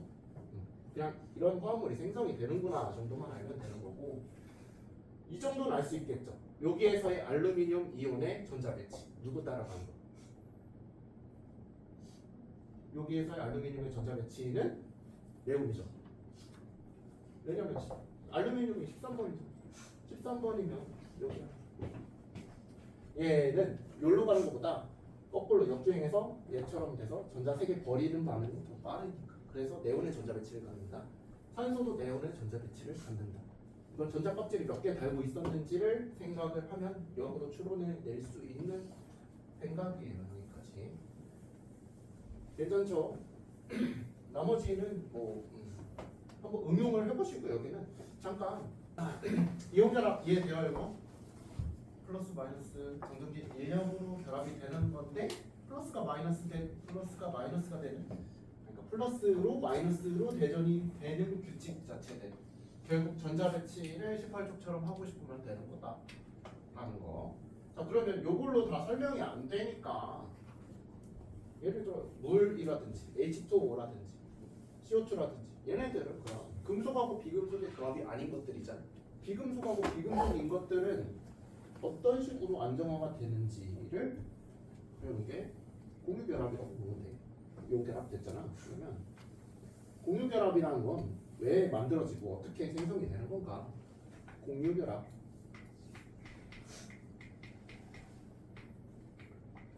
중학교 친구들이 중학생이긴 하지만 중학교 때 배우는 내용 중에 보통 막 물의 전기분해 막 이렇게 얘기를 해가지고, 물이 전기분해 되면 H2랑 O2 이렇게 따로 나온다, 2대1로 발생한다 정도는 알고 있는데, 얘네들이 뭔가 이온 상태로 존재한다고 잘못 알고 있어요. 그러니까 H는 플러스니까 얘가 2마리 형태이고, O가 2가 마이너스, 이런 형태로 결합해서 물이 된 줄 알고 있는 친구들도 꽤 있어요.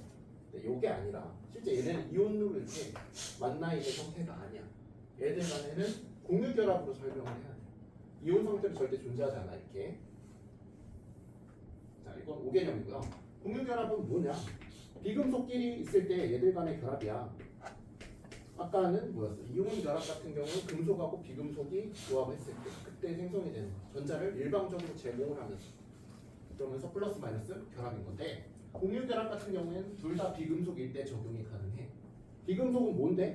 이 금속들 아닌 것들, 수소라든가 탄소라든가 뭐 이런 것들, 얘네들 다 비금속이거든. 얘네들끼리만 있을 때 결합 어떻게 형성하는지 라고 보면 된다. 마찬가지로 얘들도 목적 자체는 하나야. 목표 아까처럼 하면 돼. 아이고, 네. 목표가 뭔데? 18쪽 요거 하나밖에 없어요. 전자 배치 요것만 잘 지키면 된다. 전자 배치처럼 행동하면 된다. 근데 이온 결합에서는 전자를 제공을 했잖아. 그러면서 18쪽의 전자 배치를 만족시키는 거였어요. 근데 공유 결합은 제공하는 게 아니야. 공유라는 단어에서 알 수 있듯이 같이 쓰는 거거든. 전자를 그냥 책상 가운데다 놓고서 같이 쓰자. 네 거 내 거가 동시에 되는 거야. 여기서 한 가지만 더 정리를 하자면,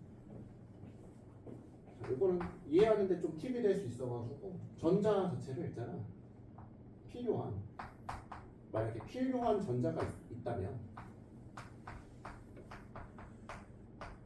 이거 먼저 정리할게요.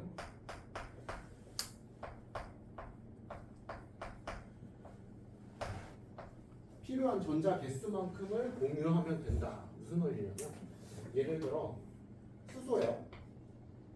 수소는 지금 전자 하나 이렇게 딱 돌아다니고 있는 상태.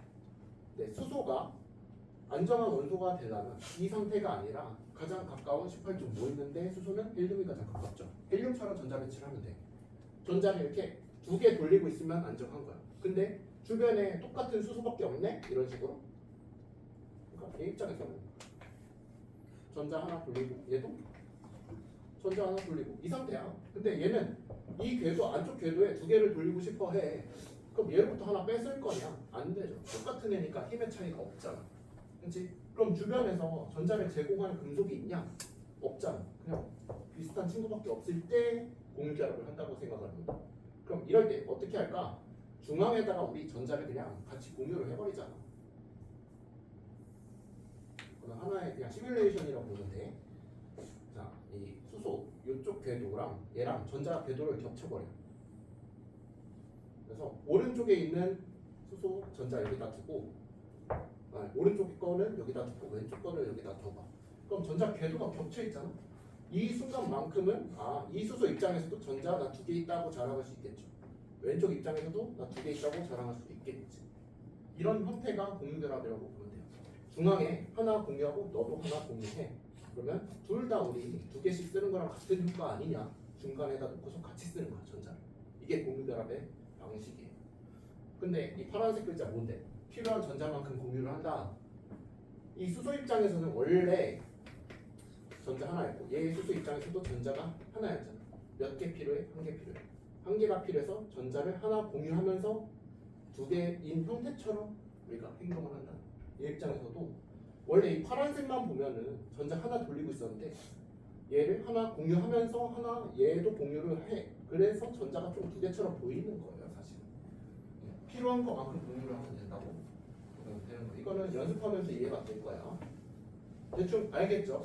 필요한 개수만큼 서로 공유를 해서 18쪽처럼 우리 같이 행동을 하자. 이게 공유결합이야. 왜냐하면 주변에 금속 같은 게 있으면 걔로부터 전자를 제공받으면 되는데 그러지 못할 때 얘들밖에 없어. 그럴 때는 얘들 간의 공유결합으로 형성이 된다는 거야. 언제? 비금속끼리만 있을 때. 물, 이산화탄소 다 구성성분 봐봐. 물, 이산화탄소 또 메테인 기체 막 이런 것들 자주 보는 물질들이야. 얘네들 구성 보면 비금속이죠, 비금속이죠. 공유결합이구나. 비금속, 비금속, 공유결합이구나. 비금속, 비금속, 공유결합이구나. 다 눈치챌 수가 있어야 돼. 포도당 뭔데? 우리 이미 했잖아. 이렇게 쓰거든, 포도당. 얘 무슨 결합일까 그러면? 여기에 금속 원소 하나라도 껴있니? 금속 없죠. 다 비금속, 비금속, 비금속. 그럴 경우에 얘도 공유결합으로 물질이 형성이 된 형태인 거예요. 이온결합이 아닌 거예요. 이제 물질을 그냥 화학식만 보고도 얘가 이온결합인지 공유결합인지 다 알아낼 수가 있어요. 자, 볼게요. 그러면 좀 더 구체적으로 복잡한 분자들 어떻게 만들어지냐? 예를 들어 플로린 해볼까요? 플로린은 플로린 같은 경우에는 플러스 2개죠? 전자궤도 이렇게 생겼고 그러면 전자가 이 왼쪽 친구 노란색을 쓸까?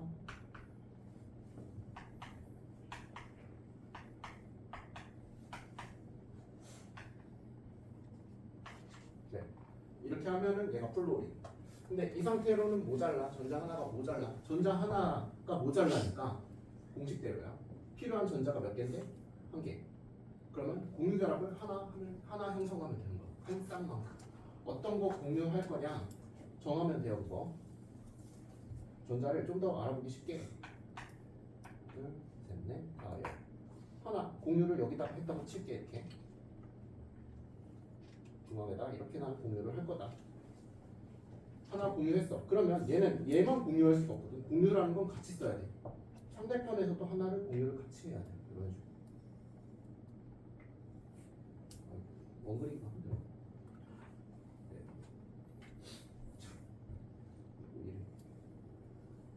이렇게 있다고 치고 안쪽 궤도는 사실 신경을 안 쓰긴 해도 돼.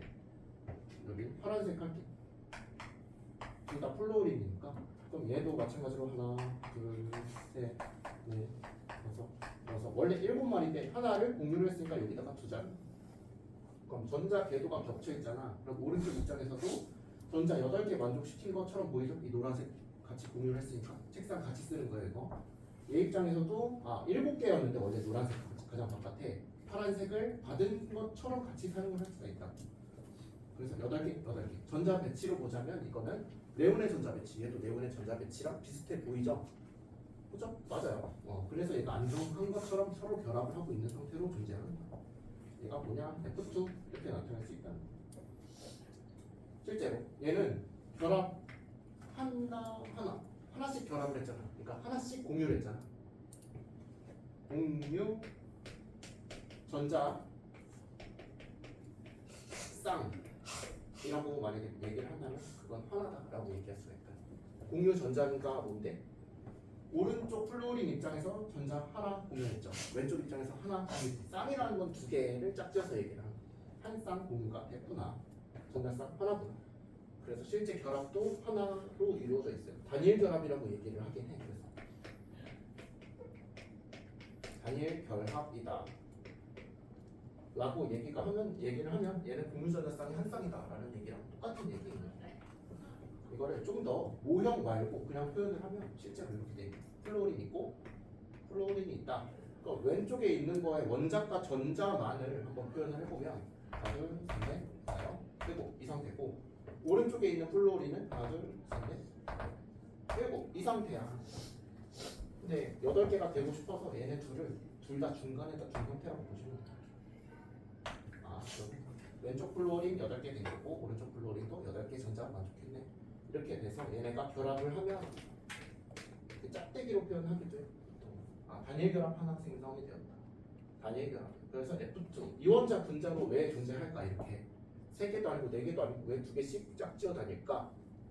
이런 원리 때문에 안정화가 되기 위해서 공유 결합을 한 결과이죠. 그럼 산소는 어떻게 결합을 하고 있을까? 산소도 마찬가지야. 산소는 여기 플러스 8로 바꾸면 되고 원자과 전자 6으로 줄이면 돼. 그러면 산소 플러스 8이고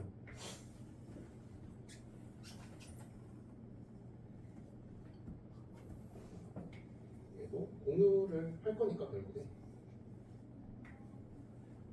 플러스 8 이 상태라고 보고요. 안쪽에 있는 전자는 사실 신경 안 써도 되는 거예요. 여기는 결합에 참여를 안 할 거거든. 그래서 우리가 원자과 전자라는 용어 자체가 중요한 이유가 뭐냐? 결합에 참여하는 거야. 가장 바깥에 있으니까 결합에 참여하는 거라고 얘기를 했던 거야. 안쪽 거랑은 결합 안 해. 그래서 바깥에가 중요한 거더라. 산소라는 거는 원자과 전자 몇 개? 6개니까 6개 2개가 있겠지? 그거를 같이 공유를 해버리는 거야 여기다. 이렇게 말고 그러면 2개부터 좀 헷갈릴 수도 있으니까 여기다가 2개. 파란색은 어떻게 하냐? 둘. 원자과 전자 6개인데 2마리를 공유를 한다. 여기다가 둬서 겹쳐 있는 거, 책상에 있는 거 다 같이 쓰는 거거든. 그럼 왼쪽에 있는 선수 입장에서도 하나, 둘, 셋, 넷, 다여, 일곱, 여덟 8개가 되는 거고, 오른쪽 선수 입장에서도 하나, 둘, 셋, 넷, 다여, 일곱, 여덟 8개를 쓰는 꼴이 된 거죠. 공유 몇 개씩 한 거야? 2개씩. 쌍은 몇 개인데? 2쌍이겠죠. 그럼 공유 전자 쌍이. 얘가 어떻게 해요? 실제로 얘는 공유 전자 쌍 몇 쌍인데 2쌍이. 어떻게? 요거랑 요거 이렇게 2쌍을 이루고 있기 때문에 얘는 이중결합이라고 얘기를 해요. 전자쌍을 2쌍을 이어붙였기 때문에 공유 전자쌍 2쌍이고 이중결합을 이룬다. 얘는 단일결합, 얘는 이중결합. O2 같은 경우에 실제로 모형으로 나타내면 이렇게 돼요. 그래서 단일결합이 2개가 이어진 형태, 그게 이중결합. 그럼 삼중결합도 있냐? 얘 3개씩 공유를 하면 삼중결합이 돼. 그게 대표적으로 질소가 되거든. 플루오린 했죠? 산소는 이렇게 존재해. 대신에 둘 다 이원자 분자인 대신에 결합의 종류는 조금 달랐어. 결합은 얘는 한 쌍이다. 왜 한 쌍이냐? 하나만 공유를 했거든. 여기는 둘씩 공유를 했거든. 이중결합이야. 그래서 괜찮아요 이거? 공유되는 방식들. 얘 입장에서 지금 원래 전자가 2개 필요한 거였잖아. 노란색 입장에서는. 그 노란색을 얘한테 파란색으로 받은 거야. 받은 것처럼 보이는 거죠 사실. 받은 건 아니지만 같이 쓰는 거야. 그래서 하나, 둘, 셋, 넷, 자, 이거 8개를 쓰는 꼴이 된 거죠. 삼중결합 넘어가도 되겠죠? 이제 질소만 해볼게. 산소는 이렇게 되고 질소 같은 경우에는 질소도 안에 2개 차 있을 거야. 그리고 가장 바깥에 있을 거고 질소도 결합을 똑같이 할 거야. 근데 왜 얘는 3개씩 공유 결합을 해야 되는가? 질소 입장에서 원자과 전자 몇 개죠? 라고 하면 질소는 7번이야. 7번이면 안쪽 2개 넣고 바깥에 5개 넣으면 되지. 원자과 전자 5개야. 원자과 전자가 5개인데 배치를 어떻게 하냐? 여기 하나, 둘. 그냥 이제 3개를 여기다가 2개 일단 임시적으로. 자, 이렇게 두고 있어요. 그럼 얘 입장에서 왼쪽 질소 입장에서 전자 3개를 어디선가 받으면 끝나는 거죠. 그죠? 그러면 네온의 전자 배치가 되는 거지. 네온의 전자 배치가 되는 건 뭔데? 가장 바깥에 8마리 돌리고 있으면 안정화가 되는 거지. 그거 어떻게 할 거냐? 요 원리대로 가면 돼. 필요한 전자 몇 개? 3개 필요해. 그러면 3개를 공유하면 3개를 얻은 꼴이 된다는 거야. 공유 결합에 있어서. 실제 해보자. 얘도 이렇게 2개 있는데 얘도 3마리는 이미 놀고 있는 거야. 여기다가 3마리가 더 필요해. 얘는. 파란색 입장에서. 노란색 입장에서도 3마리가 더 필요해. 그러면 3개씩 공유를 하면 실제로 8마리가 되는지 보자는 거야. 왼쪽 입장에서 노란색 3개 공유를 할 거야. 이렇게. 오른쪽 입장에서도 3마리 다 써서 공유를 할 거야. 3개가 필요하니까 3개를 공유한다. 이렇게 궤도를 했어.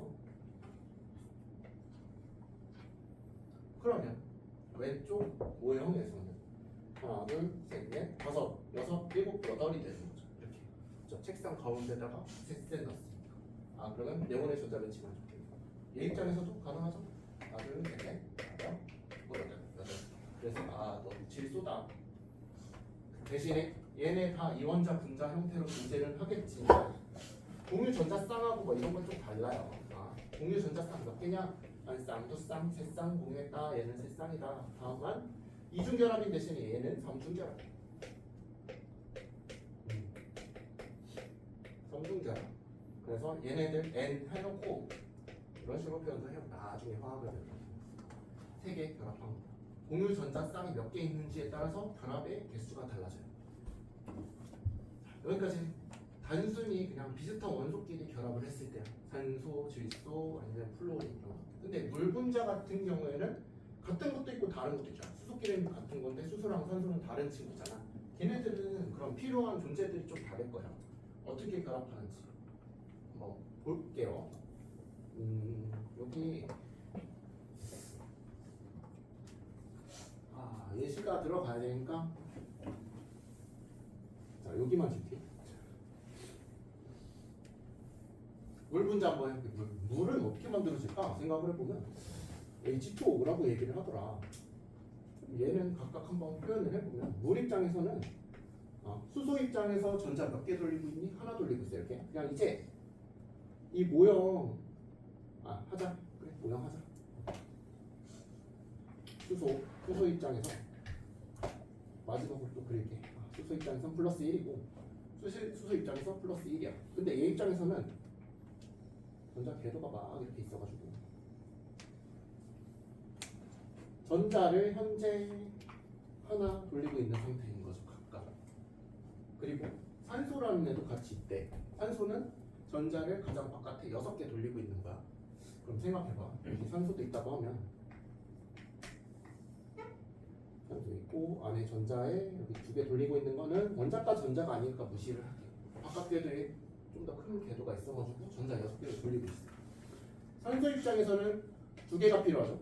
수소 입장에서는 1개 필요하죠. 이 수소 입장에서도 1개 필요하죠.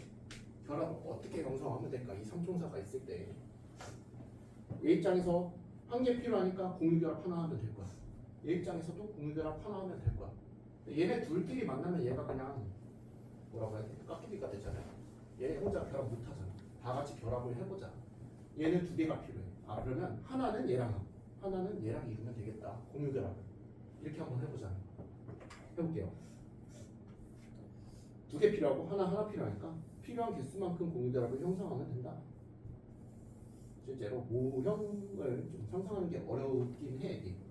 어렵긴 해. 얘가 그림이 좀 복잡한데. 자, 얘가 원자과 전자. 네, 이렇게 그리면 될 것 같아요. 이동을 시키자. 네. 이렇게 돼가지고 얘는 산소야. 산소 입장에서 전자 몇 개 돌린다? 6개 돌린다. 네. 사용할 거 여기다가 일단 볼게요. 6개 돌리고 있는 상태. 얘 입장에서는 하나하나 돌리고 있는데 이 상태인데 얘는 2개가 돼야지 안정한 거야. 그러면 2개가 되려면 얘랑 일단 결합을 하나 완성하자. 하나 사용해요 여기다가. 그러면 얘도 하나 써야겠지. 공유를 하려면 중앙에다 전자 겹쳐놓자.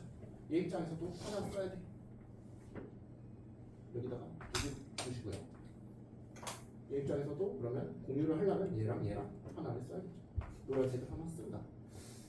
산소 입장에서 하나, 둘, 셋, 넷, 다예요. 원래 6개 있었는데 그냥 2개를 공유한 것 뿐이에요. 수소 입장에서도 원래 하나 있었는데 하나를 공유한 것 뿐이야. 그러면 이 상태에서는 안정적이지 않니?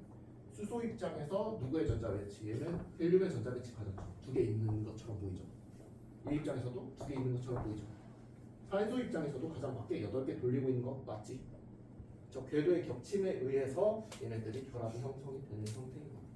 그래서 물 분자가 H2O인 건데 실제로 모형으로 나타내면 가운데 산소가 있고 얘랑 단일 결합 하나 형성한 거죠. 이렇게 얘랑 단일 결합 형성. 이런 형태로 결합을 하고 있구나. 실제 물 분자의 모형 자체가 이렇게 생겼어요. 미키마우스 뒤집어 놓은 것처럼 생겼어. 실제 결합 형태 자체가. 여기 각도가 104.5도 정도 벌어진 형태인데 이거는 고등화학때 좀 많이 나와요. 분자 구조라든가 이런 거 더하는 방식들. 통과해서는 안 물어봐. 그냥 이렇게 생긴 이유가 사실은 있어요. 공유 전자쌍 몇 개인지, 비공유 전자쌍도 요거에 영향을 미치긴 해요. 그래서 여기서 각각의 전자 배치들만 우리가 인지할 수 있으면 된다는 거야. 여기서 물 분자에서 수소 원자의 전자 배치는 어떤 거랑 같다? 네온의 전자 배치랑 같다. 이런 것만 볼 수 있으면 되는 거죠. 2개 돌리니까. 그럼 산소 같은 경우에는 8개 밖에 돌리고 있으니까 네온의 전자 배치랑 같다. 헬륨, 네온 이 정도만 알 수 있으면 되는 거죠. 물 해결됐죠? 이산화탄소 어떻게 할까 그러면? 물 했어요. 이산화탄소 그리고 메테인 막 이런 거 해볼 거야. 좀 더 쉬운 메테인 해볼까?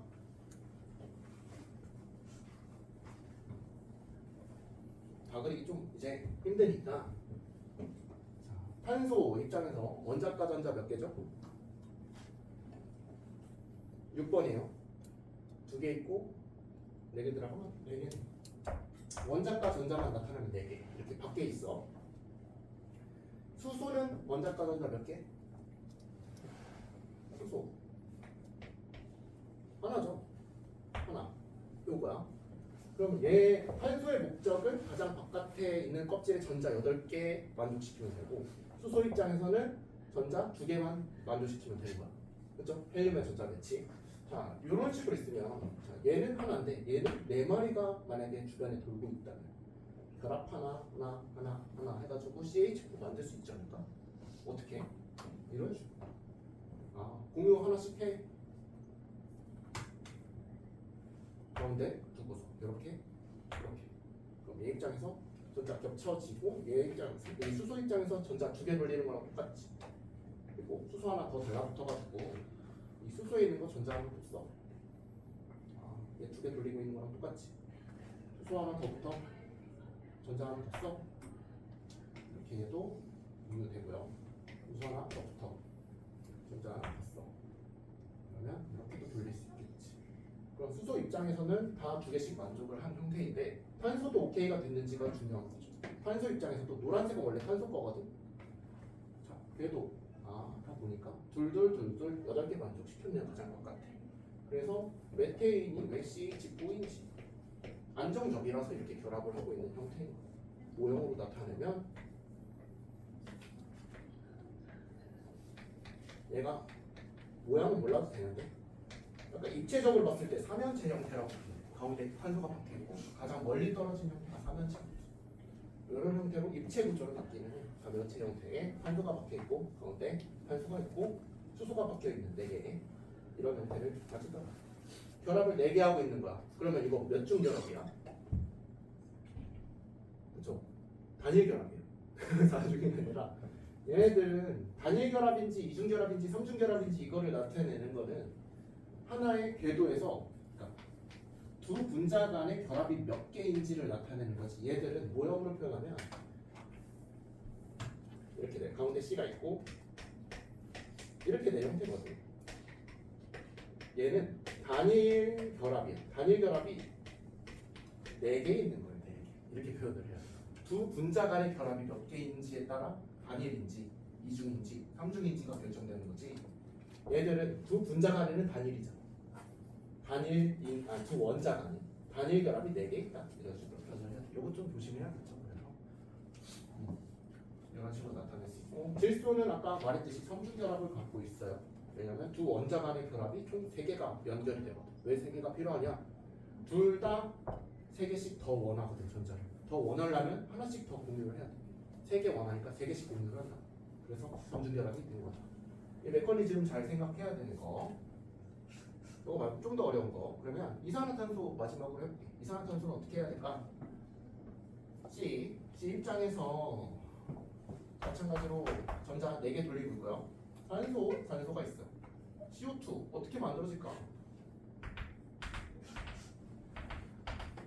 자, 이렇게 됐어. 6개 돌리고 있는 거 맞지? 6, 6, 4. 얘 입장에서 2개 받으면 좋겠죠. 2개 받으면 좋겠지. 4개 받으면 좋겠지. 몇 개 원해요? 2개 원해요. 4개 원해요.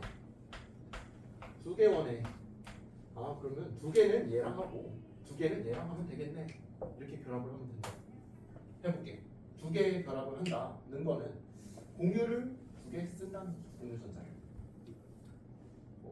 여기도 이렇게 연결을 하면 되는 거고, 얘 입장에서 공유를 2개 하면 되는 거죠. 파란색. 이렇게. 아, 그러면 공유 전자 쌍, 한 쌍, 두 쌍 쓰고 있는 거 맞다. 그러면 이렇게 되면은 왼쪽 산소 입장에서 8마리 충족했죠. 근데 탄소는 아직 부족해. 얘랑 결합을 더 해야 돼. 자, 2개 쓸게요. 2개 쓰면 여기 얘도 2개 사용하자. 이렇게 하면 오른쪽 산소도 8개 만족해서 OK가 됐네. 두쌍 써가지고 가운데 탄소 입장에서도 전체 궤도로 봤을 때 공유한 것들을 싹 다 합쳐야 돼요. 공유하지 않은 이 친구들은 합산 안 하면 돼. 합산하지 않는 상태에서 8개 만족, 8개 만족, 8개 만족 다 됐으니까 이거를 우리가 좀 더 유식하게 옥텟 규칙이라고 얘기를 하거든. 바깥에 전자 8개가 만족하면 안정적이다라고 해서 옥텟. 옥타라는 게 8이라는 그 적도예요. 그래가지고 옥토퍼스 하면 발이 8개잖아. 발이 8개에서 옥토퍼스. 네, 8이라는 걸 뜻하는 거예요. 그래서 8개 전자 만족시켰구나. 그러면 수소는 어떻게 되는데요? 만약에 수소가 있잖아요.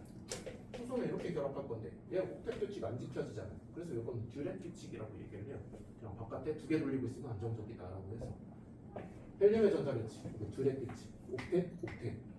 그냥 참고로 알아두시면 돼요. 그냥 우리는 18쪽의 전자 배치를 따라가면 안정적이구나 정도만 알아두면 되는 거고, 그러면 이거 결합을 어떻게 나타낼 수 있을까? 산소 입장에서 탄소랑 이중 결합을 하고 있는 형태인 거지. 이건 이중 결합 맞지? 왜? 요거 한 쌍 썼고 두 쌍 썼으니까 두 원자 간의 결합이 2개 있는 거. 얘 입장에서도 2개 쓰고 있는 거 맞잖아요. 이렇게. 됐죠? 그러면 이 CO2에는 4중 결합이 존재한다. 맞아요? 틀려야지. 안 돼서 몇 중 결합인지 물어보는 건 두 원자 간의 결합이에요. 이중 결합이죠. 이거는 이중 결합이죠. 그러면 이거는 이중 결합이 몇 개 있다? 2개 있다. 이렇게 하면 끝나? 그리고 공유 전자쌍은 몇 쌍이다? 이것도 가능한 거야. 공유 전자쌍은 분자 내에서 다 세야 돼. 공유 전자쌍 한 쌍, 두 쌍, 세 쌍, 네 쌍 이렇게. 복잡하죠? 내용이 많아요. 이렇게 네 쌍으로 할 수 있고, 결합이라는 거는 두 원자 간의 결합인 거. 전자쌍을 다 세라고 하면 요거 다리들 다 쓰면 돼요. 다리가 몇 개 걸쳐 있는지. 얘는 총 몇 중 결합이야? 두 원자 간의 3중 결합이 하나 있고요. 공유 전자쌍은 몇 쌍이냐? 3쌍이다. 볼 수 있는 거죠. 얘는 분자가 이렇게 생겼습니다. 전체 안에서 이중결합이 두 개가 있고 공유 전자쌍은 하나, 둘, 셋, 넷, 네 쌍이다. 이렇게 볼 수 있는 거고 보통은 이런 이 짝대기 그림은 안 나올 거예요. 왜냐면 이건 고등화학에서 나오는 그림인 거고 우리 모형 자체는 이런 게 많이 나올 거예요. 통합과학에서는 이 형태. 그러면 이 전자 궤도가 겹쳐 있다는 것 자체가 이게 공유결합을 의미한다는 거. 그것만 잘 알아두시면 돼요. 이거는 내가 그림 그리기 힘들어서 이렇게 쓴 거야. 점으로 찍어준 거는 원자과 전자가 이렇게 표시하면 되는데 안에 있는 것까지 그리려면 힘들잖아요. 예를 들어 이런 거요. 해봐. Cl2 이거 어떻게 나타낼까? 안에 전자 엄청 많잖아 이거. 둘, 여덟.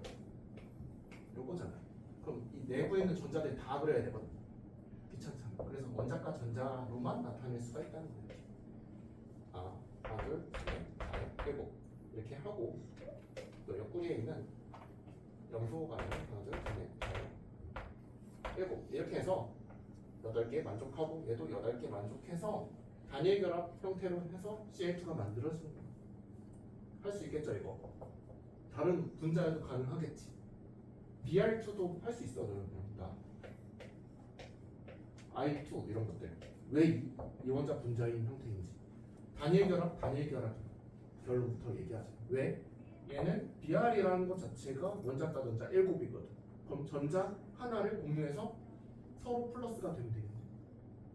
그렇죠? 아까 썼던 파란색 글씨 기억하시면 되겠죠? 전자가 몇 개 필요해? 하나 필요해. 하나 필요하면 하나 공유하면 돼. 2개 필요하면 2개 공유하면 돼. 이런 식으로 얘도 하나 필요하고 하나 필요하니까. 그래서 얘들도 단일결합이에요. 결론부터 말을 하자면 다양한 예시들은 책을 한번 보면서 접하는 게 좀 더 나을 것 같아요. 근데 문제 풀기엔 아쉬워서 내가 쭉 이어서 한 번 더 필요한 개념들 막바지에 좀 정리해 볼게요. 지금까지 끝낸 게 뭐야 그러면? 이온결합 어떻게 형성하는지 했지? 분자들 막 여러 가지 해가지고 이온결합이 형성되는 조건은 뭔데? 두 원소 간의 결합인 건데 그게 비금속하고 금속 두 가지가 있어야 돼. 다른 게 성질이, 그렇지? 그리고 지금 했던 이 공유결합 같은 경우에 누구끼리? 비금속끼리 있을 때 전자를 누군가 받아야 되는데 둘 다 받고만 싶은 애들밖에 없어. 금속처럼 전자를 주고 싶은 애가 없을 때 얘들끼리 공유결합을 형성한다. 전자를 가장 바깥에 2개 돌리거나 8개 돌리는 게 안정적이니까 그것처럼 만드는 형태라고 보면 되는 거야. 공유결합이라는 것 자체가. 그리고 금속결합이라는 거는 여기에 없고요 일단. 그럼 이렇게 만들어진 여러 가지 물질 자체가 어떤 성질을 갖는지 전기적 특성만 한번 정리를 해 볼게요. 자, 요거 이렇게 만들어지는 건데 결국 얼마 안 걸려요. 이온결합으로 만들어지는 거 여기다 할까? 으로 만들어지는 게 있고 공유결합을 통해 만들어지는 게 있는데 얘들은 물에 녹아질 전기 전도성 뭐 이런 것들 한번 정리를 할 거예요. 일반적으로 그냥 고체 상태에 있죠. 고체 상태에서 이거 전기 전도성 물어보는 거야. 전기가 통하니 안 통하니 이거야. NaCl 같은 거 이온결합인 형태야. 걔네 전기가 통할까를 생각을 해보면 사실 안 통해요. 소금에다가 전기 찌릿찌릿 해보면 전기가 안 통한다는 거야. 여기는 안 통해요. 이온결합 물질은. 공유결합 물질은 또 마찬가지로 안 통해요. 단 아까 말했듯이 여기 흑연은 통해요. 이것만 참고로 알아두시면 돼요. 이거 전기. 이거 전기 전도성이야. 전기가 통하는지 안 통하는지 그거 정리한 거. 고체 상태에서는 NaCl 안 통하고 공유결합인 상태에서는 그러니까 뭐 비금속끼리 결합한 형태에서는 흑연만 통하더라. 이 정도만 알아두면 돼요. 이거 말고도 예시는 되게 많아요 사실. 뭐 그래핀이라든가 또는 플러렌 이런 것도 있고요. 탄소를 이용한 물질들이 꽤나 많이 있어요. 네, 그냥 흑연이 자주 나오니까 흑연만 잘 알아두시고요. 샤프심 같은 거 얘기하면 전기 잘 통해요. 됐죠? 그럼 여기 금속 같은 거 왜 정리 안 하나요? 금속도 있잖아 우리가 배우고에서는, 그렇지? 구리라든가 이런 거 금속 아니야? 금속은 전기 잘 통하는 거 아시죠? 근데 걔까지 정리를 하려면 금속결합이라는 용어가 나와요. 금속결합 안 배웠잖아. 금속결합은 금속끼리 하는 결합이 있거든. 그 방식은 우리 통과에서 수준에 없어요. 고등화학에서 나오지만 그래서 그거는 뺐어. 교육 과정이 아니니까.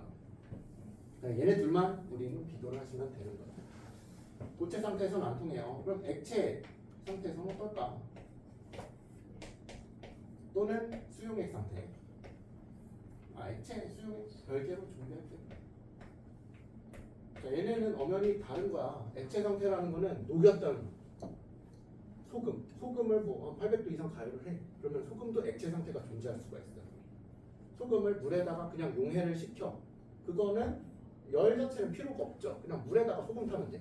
그럼 용해가 된 상태인 거야. 잘 수용액 상태가 된다라는 얘기인 거야. 액체랑 수용액 경향 자체는 비슷해요. 액체 상태에서는 잘 통하고 수용액도 잘 통해요. 자, 이 이유에 대해서 잠깐 얘기를 해보면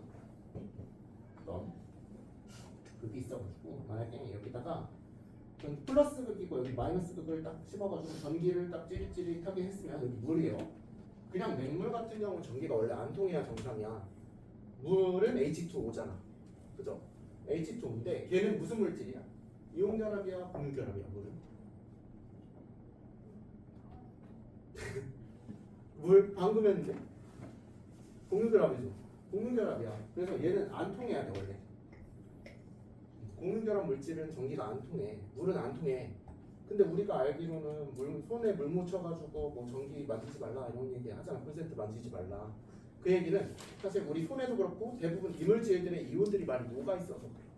물도 우리가 아는 그 진짜 증류수는 전기가 안 통하는데 마시는 물이라든가 이런 데는 다 이온들이 녹아 있어.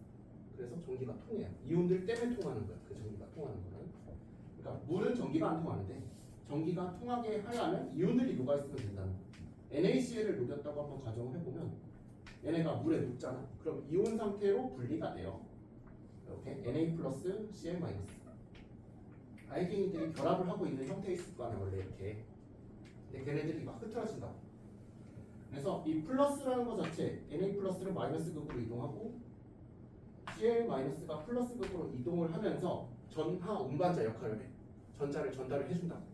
그거에 의해서 전기가 통하게 되는 거예요. 원리 자체는. 그래서 전기가 통한다가 되는 거예요. 액체 상태면 유동성이 생기겠죠. NaCl 간에. 그래서 전기가 통하는 거고 수용액 상태도 마찬가지로 물에 녹았으니까 얘네들이 이동이 가능할 거 아니야. 그래서 전기가 통하는 거예요. 근데 고체 상태에서는 얘들이 결합이 엄청 안정적이야. 격자 형태로 쭈르륵 되어 있어. 전기가 통하려면 얘들이 이동을 해야 되는데 이동이 안 되죠. 고체는 이동이 안 되기 때문에 전기가 안 통하는 거예요. 차이점 아시겠죠? 물질에 따라서 다르다. 공유결합은 다 안 통하는데 흑연만 통한다 정도만 아시면 돼요. 이 공유결합에 뭐가 있는지는 잘 알아야 돼. 그러니까 예를 들어 이런 거 물어봤어.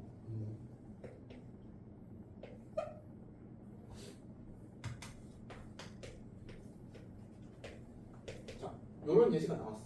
얘랑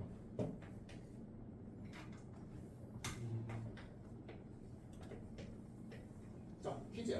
얘네 두 개가 딱 나왔어. 그럼 위에 거 전기 통하나요? 안 통하나요? 고체 상태에서 안 통하죠. 얘는 고체에서 통해 안 통해? 안 통하죠. 이동이 안 되잖아. 이온결합 물질이야. 이온결합 물질들은 이동이 안 돼요. 공유결합도 고체 상태에서는 둘 다 이동이 안 되니까 전기가 안 통해. 그럼 액체로 넘어갈게. 액체 상태에서 얘 통하나요? 왜 안 통해? 얘가 뭐니까? 그쵸. 공유결합이면 어떻게 알았어 근데? 다 비금속이라서? 맞아요. 그런 식으로 판단하는 물질들 봤더니 구성을 보니까 비금속이네. 공유결합 물질이겠지. 이 친구는 뭔데? 얘는 금속이고 이 친구가 비금속이네. 이온결합이겠네. 이렇게 판단을 하는 거야. 얘가 뭔지는 몰라. 뭔지 알려주면 얘는 설탕이야. 설탕이 이 자식이 이렇게 생겼어. 포도당이 6, 12, 6이잖아. 얘는 설탕이에요. 물 하나 빠진 건데 라고 해서 얘는 그러면 공유결합이니까 여기로 가고 얘는 이온결합이니까 여기로 가면 되겠다. 이게 한 단원짜리야. 뒤에 있는 한 단원짜리야. 금방 설명하죠 이거는. 자, 여기까지 한 게 앞부분은 다 끝났고요. 우리 할 거 다 끝냈어. 전기 전도성까지 했고요. 앞에서부터 좀 다시 생각을 해보면 굉장히 많은 이야기들이 있었는데 뭐 했어 맨 처음에 우리? 주기율표하지 않았니? 주기성 했지? 주기성이 있었는데 여기서부터 시작을 했어요. 전자를 왜 주고받아야 되냐? 안정하기 위해서, 안정해지기 위해서. 그 목표는 뭐다? 이 친구들처럼 행동하면 된다는 거 그렇죠? 이 친구들처럼 행동하기 위한 조건들이 뭐 있었는데 전자를 이쪽 금속 원소 같은 경우는 주로 전자를 누구한테 제공을 하면서 얘네처럼 변한다. 비금속 원소 같은 경우에는 대체로 주변에 금속이 있을 경우 걔들한테 전자를 제공받으면서 7, 8족처럼 행동을 하더라. 이렇게 되는데 주변에 그냥 비금속밖에 없어. 그런 경우에 얘들끼리 어떻게 해결을 해야 될 거 아니야. 그죠? 얘들끼리 해결하는 방식 자체가 공유결합이야. 두 개가 필요해, 두 개를 공유한다. 한 개가 필요해, 한 개를 공유한다. 질소 입장에서 몇 개 필요해? 세 개 필요하죠, 전자가. 왜냐하면 네온처럼 하기 위해서는 세 개가 필요하죠. 그러니까 얘는 세 개를 공유를 해서 세 개를 받은 효과처럼 내려면 삼중결합을 형성을 하는 거야. 그렇죠? 이렇게 공유결합이 형성이 되더라. 이거 하나만 더 예시해볼까? 공유결합 좀 어려워하는 것 같으니까. 마지막이에요, 마지막. 공유결합 다시 돌아가서 공유결합이 조금 어려워 원래. N하고 H 얘네 두 가지를 이용해서 공유결합 물질을 하나 만든다고 한번 가정을 해볼게. 어떤 안정한 물질이 만들어질까요? 네, 바로 맞췄어요. 암모니아예요, 암모니아. NH3가 되면 돼. 생각해봐. N 입장에서 원자과 전자가 총 5개죠. 이렇게 5개 돌리고 있는데 수소 입장에서 원자과 전자가 딱 하나야. 아 그러면 수소는 하나 필요하고 질소 입장에서는 전자가 3개 더 필요하잖아. 3개 필요하다는 건 결합이 3개가 필요하다는 거야. 3개를 형성하면 3개를 얻은 효과랑 똑같은 거야. 공유결합 3개에서는 얘랑 하나 공유해봐. 아 그러면 여기 하나 형성이 되면서 일단 얘는 전자 몇 개 얻은 셈이야? 6개가 있는 셈인 거죠. 그러면 수소를 3개 붙이면 되겠네요. 여기에다가 이렇게 딱. 수소 입장에서도 만족하고 이 질소 입장에서도 만족했네요. 이렇게 8개. 그래서 NH3가 되는 거예요.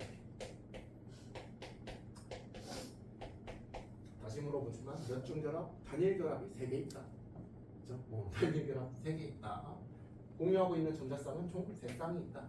이런 식으로 판단할 수 있겠죠. 잘 했어요. NH3 좀 더 복잡한 것도 없을 거예요. 여기까지 했으면 참 다 해결될 것 같아. 질소는 질소끼리 하는 거? 삼중결합 그 정도만 좀 잘 주의를 해주세요. 그림으로 보면 좀 복잡해 보이니까 결합 같은 경우에는 여기까지 일단 정리하고요. 우리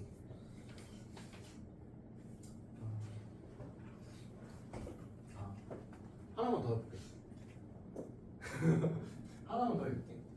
이거 봐요. NH3 했잖아. 딱 마지막, 진짜 마지막. H랑 C, N. 얘들을 이용해서 결합을 만들 거예요. 가장 어려운 방법인데 얘네들 몇 중 결합씩 연결이 될 것 같니? 만약에 결합을 한다면 HCN이라는 분자가 실제로 있어요. 얘 하나, 얘 하나, 얘 하나가 어떤 결합을 하고 있어요. 그럼 얘는 어떤 식으로 연결이 될까? 중간에 전자들이 어떻게 연결이 될까? 모형으로 그리면 진짜 좀 복잡할 수도 있는데 점으로 일단 나타내면 생각보다 단순해요. 이거는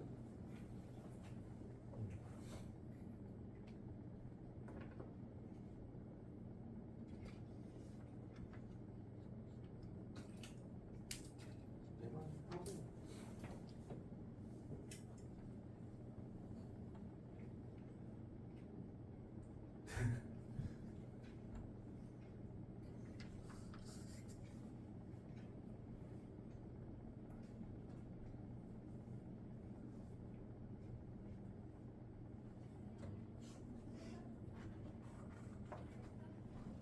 한번 그거는 제가 보여줄게요. 일단 맞췄을지도 모르겠지만 수소 입장에서는 1개 필요하고 산소 입장에서는 4개가 필요해요. 더 필요한 전자가 4개라는 거야. 원자과 전자 4개, 얘는 하나, 얘는 원자과 전자 5개니까 3개가 더 필요해. 그러면 3개씩 얘네끼리 만들면 되는 거고 얘네끼리 전자 한 쌍 만들면 오케이겠구나. 이렇게 생각할 수 있는 거야. 필요한 개수만큼 다리를 연결하면 끝나는 거니까. 그죠? 그러면 얘 얘 입장에서는 여기다가 하나 두고요. 단수 입장에서는 일단 하나 여기다가 써먹고 나머지 세 개를 얘네랑 결합을 완성하면 됩니다. 질수 입장에서는 두 마리 숨겨놓고요. 원자과 전자가 5개니까 세 마리를 결합시키면 되는 거죠. 그러면 수소 입장에서 결합 하나, 탄소 입장에서 이렇게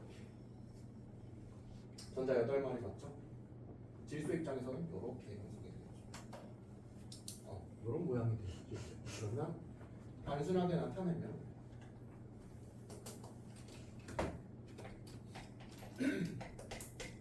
이렇게 되겠죠. 이렇게 탄소는 몇 중 결합을 하고 있는가? 단일 결합 하나랑 3중 결합 하나 하고 있다. 탄소 입장에서 이렇게 볼 수 있겠죠. 얘네들 3중 결합, 이건 단일 결합. 전체 전자쌍은 하나, 둘, 셋, 넷 쌍 들고 있다. 가능하시죠? 여기서 이렇게 나옵니다. 이거보다 훨씬 복잡할 거예요. 실제 그림으로 보면 안쪽 전자까지 나타내져 있거든. 책의 그림들은 2개, 8개 다 채워져 있어. 너무 빽빽해. 그럼 복잡할 수 있는데 생각을 좀 단순하게 이런 식으로 푸는 게 좀 더 직관적일 것 같아요. 할 수 있겠죠 이거? 몇 개가 필요한지? 네? 가능하죠? 자, 여기까지 하고 일단